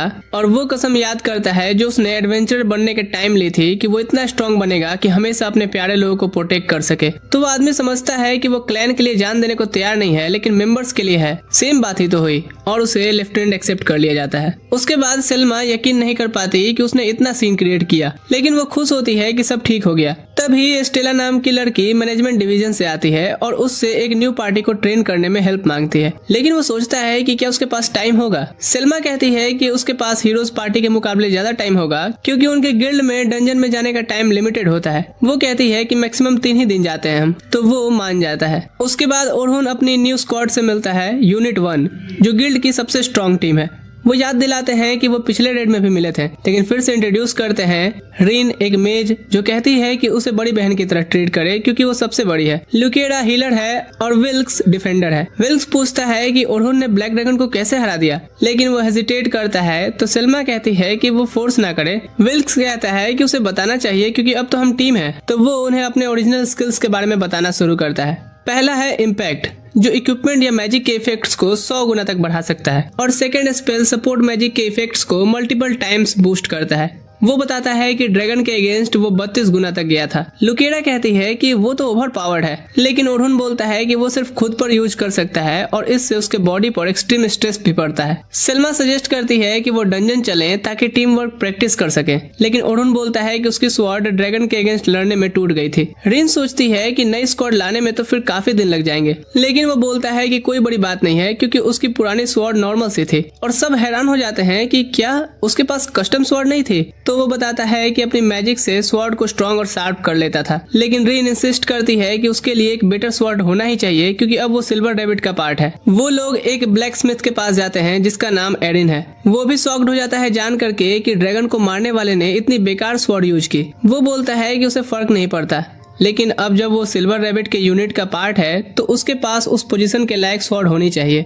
एरिन खुश होता है उसके लिए स्वॉर्ड बनाने के लिए, लेकिन बोलता है कि उसके पास अभी हाई लेवल मटेरियल्स नहीं है। तभी ओरहुन कहता है कि ये प्रॉब्लम नहीं है और तुरंत अपने पास से सारे मटेरियल्स निकाल देता है। सब लोग हैरान हो जाते हैं कि ये कितने अमेजिंग है, लेकिन लुकेरा एक ब्लैक स्केल देख करके शॉक्ड हो जाती है। ओरहुन को याद आता है कि वो लोग ब्लैक ड्रैगन से हारने का ट्रॉमा लेकर के आए हैं, तो वो सॉरी बोलने की कोशिश करता है, लेकिन रीने कहती है कि वो अमेजिंग है और सजेस्ट करती है कि स्वॉर्ड इसी से बनाई जाए। वो मीटिंग करते हैं जहां सेल्मा सजेस्ट करती है कि वो फ्लोर 86 पर टीम वर्क प्रैक्टिस करें, लेकिन ओरहुन डिसाइड करता है कि वो उन्हें 94 फ्लोर तक लेके जाएगा ताकि वो हीरोज पार्टी का रिकॉर्ड मैच कर सके। जब वो फ्लोर 86 पर पहुंचते हैं, सेल्मा बोलती है कि उनका गोल नॉक्सियस शिप हंट करना है, लेकिन वो जानती है कि वहाँ पावरफुल अर्थ ड्रैगन्स भी होते हैं। वो सबको बोलती है कि अपने रोज फॉलो करें और ओरहुन फ्रंट में अटैकर बने, लेकिन वो लोग सोचते हैं कि क्या ओरहुन को उनकी हेल्प की जरूरत भी है। वो बोलता है कि वो भी पार्टी का एक पार्ट ही है, तो वो उसे ऑर्डर दे सकते हैं। तभी वो लोग एक फायर बॉल आते हुए देखते हैं। वो अपने बैरियर से उसे ब्लॉक करता है और समझ जाता है कि उस पर अर्थ ड्रैगन ने अटैक किया है, लेकिन वो नहीं देख पाता कि वो कहाँ छुपा है। लुकेरा अपनी स्पेशल एबिलिटी यूज करती है जिससे वो मैजिक के ट्रेस फॉलो कर सकती है, और वो ड्रैगन को एक झाड़ी के पीछे देख लेती है। वो अपना फ्लैश स्पेल यूज करती है जिससे वो बाहर आ जाता है और फायर बॉल शूट करता हुआ उनकी तरफ बढ़ता है, लेकिन विल्क्स उसे कट कर देता है। रीने अपनी एक्सप्लोजन मैजिक से उसे फिनिश कर देती है और ओरहुन उनकी टीम वर्क से इम्प्रेस हो जाता है और समझता है कि सब के सब टैलेंटेड एडवेंचरर्स हैं। वो सोचता है कि सेल्मा की लीडरशिप की वजह से ये परफेक्ट पार्टी बनी है। तभी सेल्मा पूछती है कि वो उसे ऐसे क्यों देख रहा है। तब वो बोलता है कि वो कमाल की है, जिससे वो ब्लश कर जाती है। तब दो और ड्रैगन्स आ जाते हैं और सेल्मा सोचती है कि ये टीम वर्क प्रैक्टिस का परफेक्ट चांस है। तो ओरहुन और विल्क्स चार्ज करते हैं, लेकिन ओरहुन को कुछ पीछे फील होता है तो वो रॉक एरो से अटैक करता है। वो समझते हैं कि वो एक हाइडिंग टर्टल है। तभी वो सोचता है कि वो मुश्किल में है क्योंकि वो मॉन्स्टर से घिरे हुए हैं। सेल्मा गर्ल्स को बोलती है कि वो टर्टल को हैंडल करें ताकि बॉयज ड्रैगन पर फोकस कर सके। ड्रैगन फायरबॉल शूट करते हैं तो विल्क्स उन्हें स्लाइस कर देता है और सेल्मा टेलीपैथी से ओरहुन को बोलती है कि साइड से अटैक करो। तो वो ड्रैगन के ब्लाइंड स्पॉट पर चला जाता है, अपने बफ्स एक्टिवेट करता है और पोजीशन ले लेता है। वो उसे बोलती है कि वेट करे जब तक ड्रैगन विल्क्स पर चार्ज ना करे। विल्क्स जंप करता है जब वो आते हैं और ओरहुन समझ जाता है कि अब उसकी बारी है, तो वो अटैक करता है और इम्पैक्ट स्पेल यूज करके उन्हें काट देता है। वो विल्क्स का थैंक्स करता है उन्हें पोजीशन में लाने के लिए, और वो गर्ल्स को देखते हैं जो अपनी एलिमेंट मैजिक से टर्टल को हरा देती हैं। वो अपनी जर्नी कंटिन्यू करते हैं और ओरहुन सबको बोलता है कि उसे उनके साथ काम करके मजा आया, लेकिन वो लोग उसके इम्पैक्ट स्पेल से हैरान हैं क्योंकि उन्होंने कभी किसी को एक मूव में 2 ड्रैगन्स को काटते हुए नहीं देखा। सेल्मा सोचती है कि क्या वो लोग 92 फ्लोर सर्वाइव कर पाएंगे, लेकिन ओरहुन कॉन्फिडेंट होता है और बोलता है कि वो कर सकते हैं, और ये भी बोलता है कि ये सभी तो ब्लैक ड्रैगन को भी मेरे बिना हरा सकते हैं क्योंकि ये सबके सब कैपेबल एडवेंचर्स हैं। वो लोग उसकी तारीफ के लिए थैंक्स बोलते हैं और बताते हैं कि वो रिसेंटली ही हार्ड वर्क कर रहे हैं, जिससे वो सोचता है कि शायद ये एल्बर्ट की डेथ की वजह से है। सेल्मा याद करती है कि ब्लैक ड्रैगन कितना पावरफुल है और बोलती है कि वो अपनी पार्टी में से किसी को भी खोना नहीं चाहती। तो ओरहुन प्रॉमिस करता है कि वो उन्हें प्रोटेक्ट करेगा चाहे कुछ भी हो जाए। क्वेस्ट फिनिश करने के बाद वो सरफेस पर वापस आते हैं और ओरहुन बोलता है कि उसे मैनेजमेंट डिवीजन से मिलना है, लेकिन उसे नहीं पता कि वो कहाँ है। सेल्मा डिसाइड करती है कि वो उसके साथ जाएगी क्योंकि उसे भी मिशन रिपोर्ट करना होता है और वो सभी से बोलती है कि प्रैक्टिस के लिए अगले दिन फिर सभी मिलेंगे। उस शाम ओरहुन अपनी पार्टी के साथ ड्रिंक करता है और सेल्मा ऑफिशियली उसका वेलकम करती है। रीने को लगता है कि सेल्मा उसे पसंद करती है, लेकिन वो तुरंत मना करती है और बोलती है कि वो बस चाहती थी कि वो उनके साथ कंफर्टेबल फील करे। वो खुश होता है कि वो उनकी लीडर है और सोचता है कि उसने क्लैन ज्वाइन करके कोई गलत डिसीजन नहीं लिया क्योंकि अब उसके पास अच्छे कंपेनियंस हैं। सेल्मा नशे में हो जाती है और अचानक उससे फ्लर्ट करने लगती है। बोलती है कि वो हमेशा उसके साथ काम करते रहना चाहती है। वो रीने से हेल्प मांगता है, लेकिन वो तो खुद उससे चिपक जाती है और दोनों उसके लिए लड़ने लगती हैं। इस पर लुकेरा और विल्क सोचते हैं कि वो बहुत पॉपुलर लगता है। वो भी थोड़ा मूड में आने लगता है, लेकिन वो उनके साथ कुछ ऐसा नहीं करना चाहता था, तो अपनी मैजिक यूज करके दोनों को सुला देता है। दूसरी तरफ सोफिया अपनी बहन का वेट कर रही होती है और दरवाजे पर नॉक सुनाई देता है। वो सोचती है कि शायद सेल्मा होगी, लेकिन जब सुनती है कि ये ओरहुन है तो वो थोड़ी घबरा जाती है और सोचती है कि क्या वो इतनी रात में उसे मिलने आया है। वो दरवाजा खोलती है और देखती है कि वो सेल्मा को उठाकर लाया है और सोचने लगती है कि क्या दोनों रिलेशनशिप में हैं। वो समझाता है कि वो बस उसे घर छोड़ने लाया है क्योंकि वो नशे में है, लेकिन सोफिया को लगता है कि उसकी बहन पहले तो कभी ऐसा बिहेव नहीं की। वो सोचती है कि शायद इसने काफी एंजॉय किया होगा। उसके जाने के बाद वो सेल्मा को उठने को बोलती है और ये भी कि उसे चिंता में न डाले। सेल्मा समझ जाती है कि वो गुस्सा है, तो वो बताती है कि पार्टी में दरअसल उसने ज्यादा ही पी ली थी। वो अपनी हरकतों के लिए सॉरी बोलती है और सोफिया सोचती है कि वो रिसेंट स्ट्रेस की वजह से थोड़ा एंजॉय कर रही होगी, तो वो उसे माफ कर देती है, लेकिन बोलती है कि दूसरों के लिए प्रॉब्लम न बना करे। सेल्मा सोचती है कि उसकी बहन बिल्कुल एंजल जैसी दिखती है, लेकिन नोटिस करती है कि वो आजकल ज्यादा स्माइल करती है और उसे लगता है कि ये ओरहुन की वजह से है। जब सेल्मा शावर ले रही होती है, वो रियलाइज करती है कि ओरहुन की वजह से वो बेटर फील करने लगी है आजकल, लेकिन उसे लगता है कि वो नशे में थोड़ी एम्बेरेस्ड हो गई थी। वो सोचती है कि उसे केयरफुल रहना होगा ताकि उसकी बहन गलत न समझे,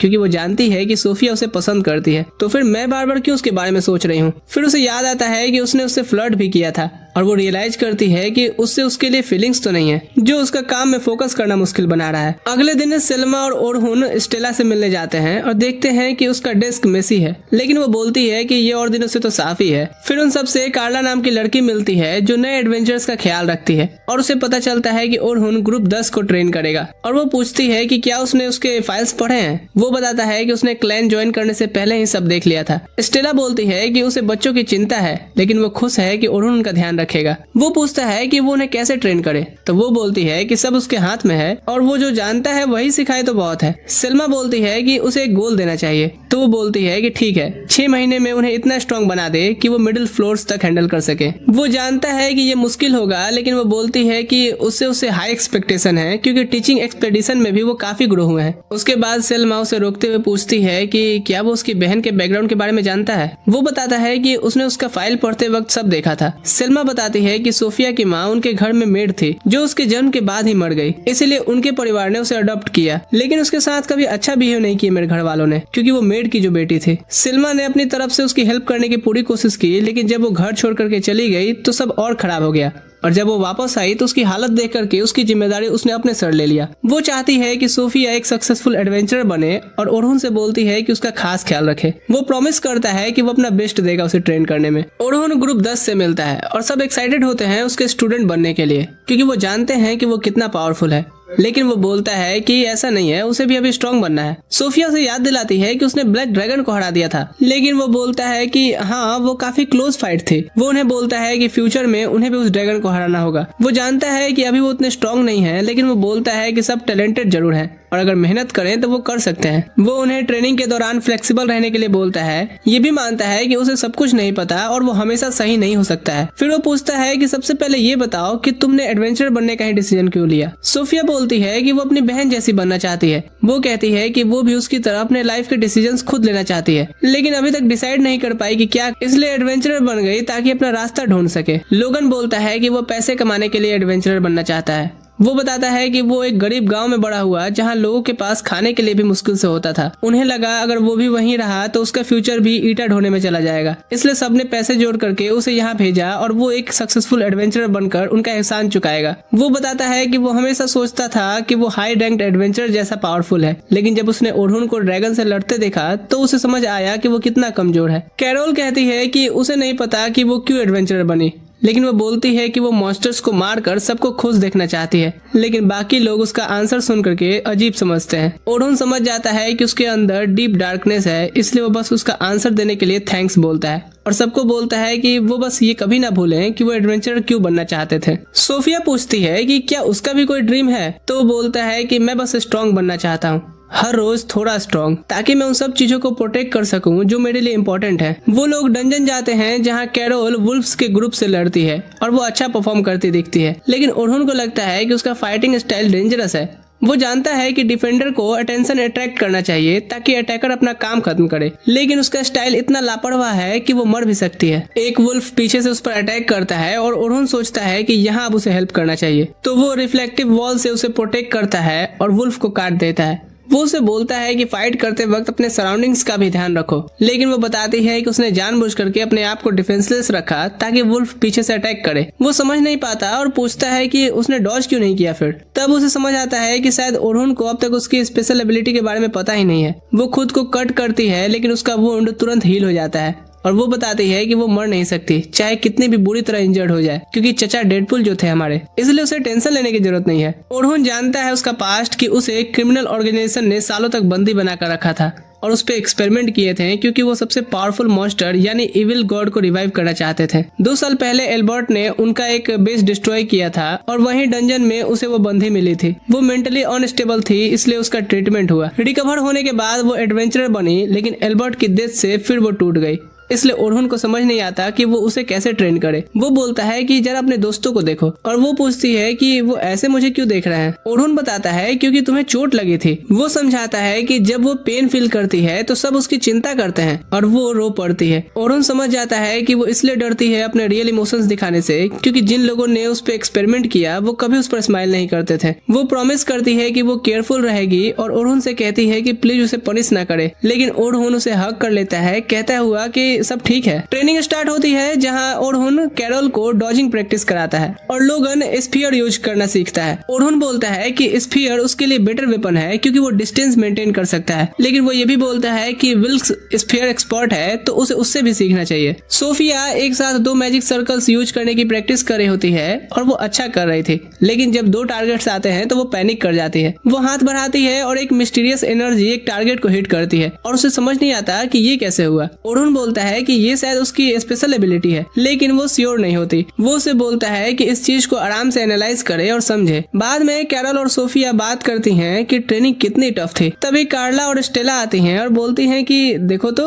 वो ग्रो हो गए हैं। सोफिया अपने बॉडी को लेकर के कॉन्फिडेंट नहीं होती क्योंकि वो अभी डेवलप नहीं हुई है, लेकिन कैरोल बोलती है कि फिर भी वो बढ़ तो रहे हैं। ट्रेनिंग कंटिन्यू होती है और लोगन विल्क्स के साथ स्पेयर सीखता है जो बोलता है कि वो इम्प्रूव हो रहा है। ओडोन अपने स्टूडेंट्स को बोलता है कि वो फर्स्ट स्टेज पार कर गए हैं क्योंकि उन्होंने 20th फ्लोर के बॉस को बिना हेल्प के हरा दिया है और वो सब खुश हो जाते हैं, लेकिन वो बोलता है कि उन्हें और बड़ा एम रखना है। ओडोन ब्लैक स्मिथ के पास जाता है जो उसे उसकी नई स्वॉर्ड देता है। सब बोलते हैं कि वो परफेक्ट है और वो प्रॉमिस करता है कि वो इसे उन लोगों को प्रोटेक्ट करने के लिए यूज करेगा जो उसके लिए इम्पोर्टेंट है। फिर ओडोन अपने उस स्वॉर्ड से स्केलेटन किंग को काट देता है और उसके फ्रेंड्स खुश होते हैं कि उन्होंने फाइनली 91th फ्लोर को क्लियर कर लिया। सेल्मा पूछती है कि उसकी नई स्वॉर्ड कैसी है, तो वो बोलता है कि एरिन ने तो कमाल का काम किया है क्योंकि स्वॉर्ड उसके हाथ में परफेक्टली फिट होती है और वो इसका नाम ब्लैक रैबिट रख देता है। वो लोग सरफेस पर वापस आते हैं जहां सेल्मा पूछती है कि क्या वो अगले दिन फ्री है, लेकिन वो बोलता है कि उसने ऑलरेडी अपने स्टूडेंट्स को डंजन ले जाने का प्रॉमिस किया है। वो हैरान होती है कि वो बिना रेस्ट किए फिर वापस जा रहा है, लेकिन वो समझाता है कि वो फाइट नहीं करेगा, बस एस्कॉर्ट करेगा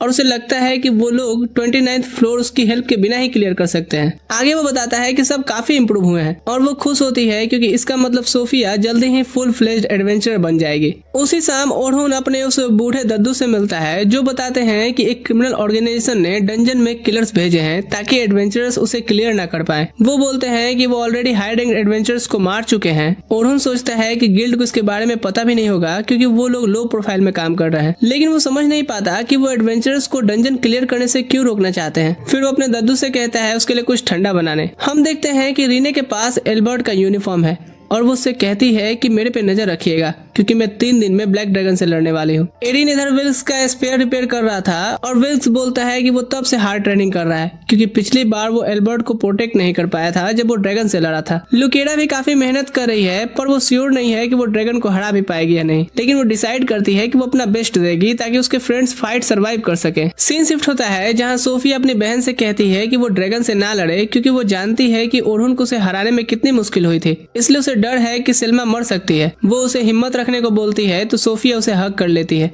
और सेल्मा प्रॉमिस करती है कि वो जिंदा वापस आएगी। बच्चे फ्लोर 29 क्लियर कर लेते हैं और ओरुन उन्हें बोलता है कि अब वो रियल एडवेंचरर्स बनने वाले हैं, जिसके बाद से उन्हें न्यूबी नहीं माना जाएगा। स्टेला उनकी एप्लीकेशन रिसीव करती है फ्लोर 30 के लिए और बोलती है कि वो यूनिट 2 से एक एडवेंचर ऑब्जर्वर के लिए भेजेगी ताकि वो देख सकें कि वो बिना हेल्प के क्लियर कर सकते हैं या नहीं। वो डेट बताती है कि 2 दिन बाद जाना है, लेकिन बच्चों को पता चलता है कि ये तो वही डेट है जब यूनिट 1 ब्लैक ड्रैगन से लड़ने वाला है। वो बोलती है कि ठीक है तो शेड्यूल चेंज कर देती हूँ। ओरुन सोचता है कि वो अपना 92 फ्लोर क्लियर करने वाला प्लान डिले कर दे, लेकिन सोफिया मना कर देती है क्योंकि वो जानती है कि यूनिट 1 हमेशा से ड्रैगन को हराना चाहता था। बच्चे बोलते हैं कि वो उसके बिना ठीक रहेंगे और अगर वो उस पर डिपेंड करते रहे ना तो कभी फुल एडवेंचर नहीं बन सकते। तो वो उनकी बात मान लेता है और उन्हें अपने बिना जाने देता है, लेकिन बोलता है कि वो अपना प्लान दिखाएं कि फ्लोर 30 क्लियर करने के लिए क्या बनाया उन्होंने। बाद में बच्चे अपना प्लान दिखाते हैं और उनको लगता है कि ये काम कर सकता है, लेकिन वो बोलता है कि फ्लेक्सिबल रहना क्योंकि कुछ अनएक्सपेक्टेड भी हो सकता है। वो उन्हें लकी चांस देता है और खास लोगन को बोलता है कि अपनी गार्ड डाउन नहीं करना ताकि सब सेफ वापस आ सके।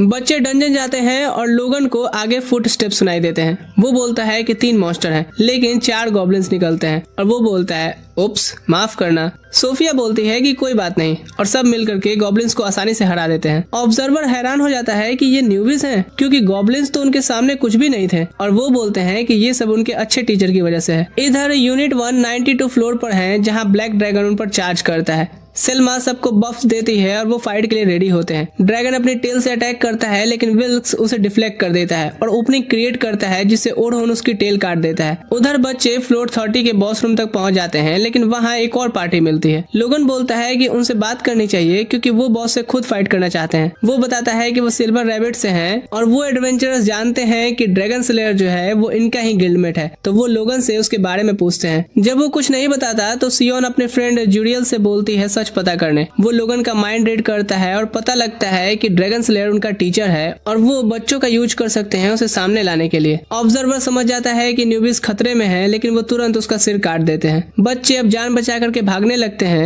एक एडवेंचरर एग्जिट ब्लॉक कर देता है और बोलता है कि वो बच्चों को खुद हैंडल करेगा, जबकि बाकी डिस्कस करते हैं कि ड्रैगन स्लेयर को कैसे मारे। कैरोल अपने फ्रेंड्स को भागने को बोलती है और खुद आगे बढ़ती है, लेकिन वो आदमी उसे उड़ा देता है। वो इम्प्रेस होता है कि वो इम्पैक्ट कम करने के लिए जंप की थी, लेकिन अब वो मूव नहीं कर सकती। सियोन बोलती है कि अगर वो सरेंडर कर दें तो वो उन्हें हर्ट नहीं करेगी। उधर सेल्मा ओरुन को बोलती है ड्रैगन के विंग्स को काटने, लेकिन वो रुक जाता है जब उसका नेकलेस चमकने लगा था। वो समझ जाता है कि बच्चे खतरे में हैं और बताता है कि जो लकी चांस उसने दिए थे वो एक्चुअली में एक वार्निंग डिवाइस थी। सेल्मा अब ये सुन करके टेंशन में आ जाती है। ओरुन सोचता है कि अब उन्हें ड्रैगन को जल्दी ही खत्म करना होगा। ड्रैगन पहले से भले ही इंजर्ड है, लेकिन उसे फिनिश करने में टाइम लगेगा। तब ड्रैगन पर्पल मिस्ट छोड़ता है जिससे वो खुद की सारी इंजरीज को हील कर लेता है और सब शॉक्ड हो जाते हैं क्योंकि उसने पहले तो कभी ये मूव नहीं किया था। ओरुन समझ जाता है कि वो गंदे तरह से फंसे हैं क्योंकि ड्रैगन फुल स्ट्रेंथ में वापस आ गया है और वहीं उसे जल्दी बच्चों को भी बचाने जाना होगा। सोफिया इधर कैरोल को देख करके पैनिक कर रही होती है, तभी लोगन उसे समझाता है ये कह करके कि कैरोल रिजनरेट कर सकती है और एक एडवेंचर का पहला काम होता है जिंदा वापस आना। वो लोग गीवा से लड़ने के लिए रेडी हो जाते हैं। लोगन अपने बफ्स यूज करता है और सोफिया थंडर एरो से अटैक करती है, लेकिन गीवा उन एरोस को सीधा काट देता है। वो उन पर चार्ज करता है, लेकिन लोगन एक ट्रैप एक्टिवेट करता है, बोलता है कि उसे तो प्रेडिक्ट करना बहुत आसान था। लोगन अपने स्फीयर से अटैक करता है, लेकिन गीवा उसे पकड़ लेता है और आसानी से तोड़ देता है। फिर उसे जमीन पर पटक देता है और वो उसे फिनिश करने ही वाला होता है। इधर सोफिया समझ नहीं पाती कि वो क्या करे। गीवा अपनी स्वॉर्ड घुमाता है, लेकिन अचानक रुक जाता है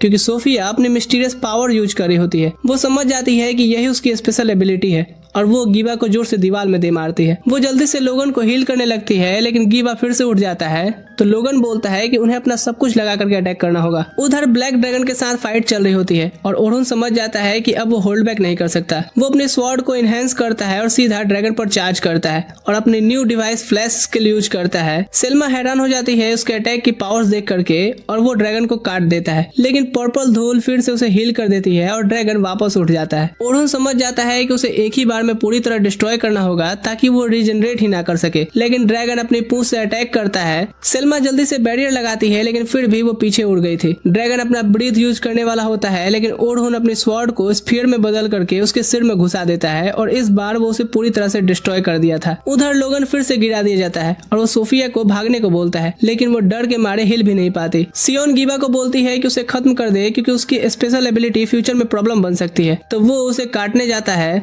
सोफिया मदद के लिए चिल्लाती है और तभी ओरुन बिल्कुल टाइम पर वहां पहुंच जाता है और गीवा को उड़ा देता है। वो लेट होने के लिए सॉरी बोलता है और कहता है कि तुम सबने बहुत अच्छा किया, अब बाकी मुझे संभालने दो। सियोन नोटिस करती है कि वो गुस्सा लग रहा है, लेकिन वो ज्यादा खुद पर गुस्सा है क्योंकि वो उन्हें प्रोटेक्ट करने का प्रॉमिस नहीं निभा पाया। वो सियोन से पूछता है कि तुम लोगों ने बच्चों को टारगेट क्यों किया। वो बोलती है कि वो उन्हें बलि के बकरे की तरह यूज कर रही थी ताकि तुम्हें द ड्रैगन स्लेयर को बाहर जो लाया जा सके। जूडियल सोचता है कि 3 वर्सेस 1 में तो उसे नॉक करना आसान होगा, लेकिन ओरुन अचानक अपनी मैजिक यूज करता है और 2 लोगों को पकड़ करके उनका वेट 100 गुना बढ़ा देता है और अर्थ शॉक से उन्हें बेहोश कर दिया था। फिर वो सियोन पर चार्ज करता है, लेकिन वो उसका अटैक ब्लॉक कर देता है और ब्लिजर्ड मैजिक से उसे पीछे धकेल देती है। फिर लाइटनिंग स्ट्राइक करती है और बच्चे हैरान हो जाते हैं देख करके कि ओरुन स्ट्रगल कर रहा है। ओरुन सोचता है कि ये इतनी जल्दी स्पेशल रैंक मैजिक कैसे कास्ट कर सकती है, और उधर वो भी सोचती है कि ये काफी स्ट्रॉन्ग है। वो उसे रिक्रूट करना चाहती है, लेकिन वो मना कर देता है क्योंकि वो किलर्स के साथ काम नहीं करना चाहता। वो सोचने लगती है कि वो उसे किसी की याद क्यों दिला रहा है। ओरुन पूछता है कि वो दूसरे एडवेंचर्स को क्यों मार रहे हैं, तो वो कुछ बोलती है कि ओरिजिनल के डिफीट होने और रिप्लिका के एनिमी के साथ लगने के बारे में, और बोलती है कि उनके पास सिर्फ टाइम बाय करने का ऑप्शन है। ओरुन को समझ नहीं पाता और उसे बोलता है कि ये अपना विविध भारती बंद करो। वो अचानक गुस्सा हो जाती है और बोलती है कि उस जैसे लोग ही इस दुनिया को डिस्ट्रक्शन की तरफ ले जा रहे हैं। ओरुन हैरान हो जाता है कि वो एक साथ इतने एक्सप्लोजन से स्पेल कैसे यूज कर रही है। सियोन को लगता है कि अब तो इससे बच ही नहीं पाएगा,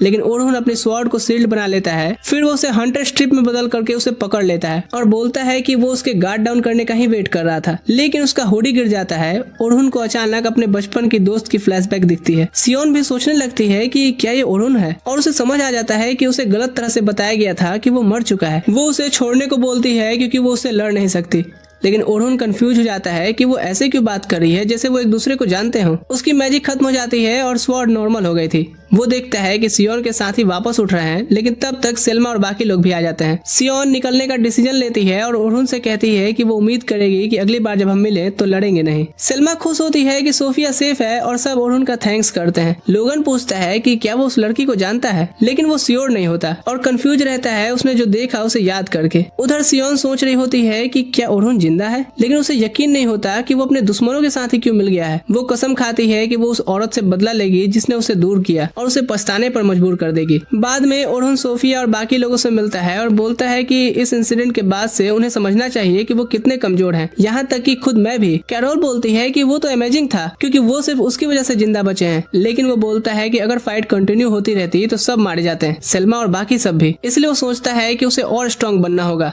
क्योंकि वो अपनी लाइफ में कोई रिग्रेट नहीं चाहता। और यहीं पे सीजन 1 इसका खत्म होता है। कोई खराब एंडिंग नहीं थी, पर हाँ कुछ स्टोरीज इन्होंने अभी तक शायद बचा के रखी है सीजन 2 के लिए। बाकी तुम अपने थॉट्स नीचे कमेंट करके जाना। मैं मिलूंगा किसी और वीडियो में। ठीक है दोस्तों, अभी के लिए मैं चलता हूँ। Thanks for watching.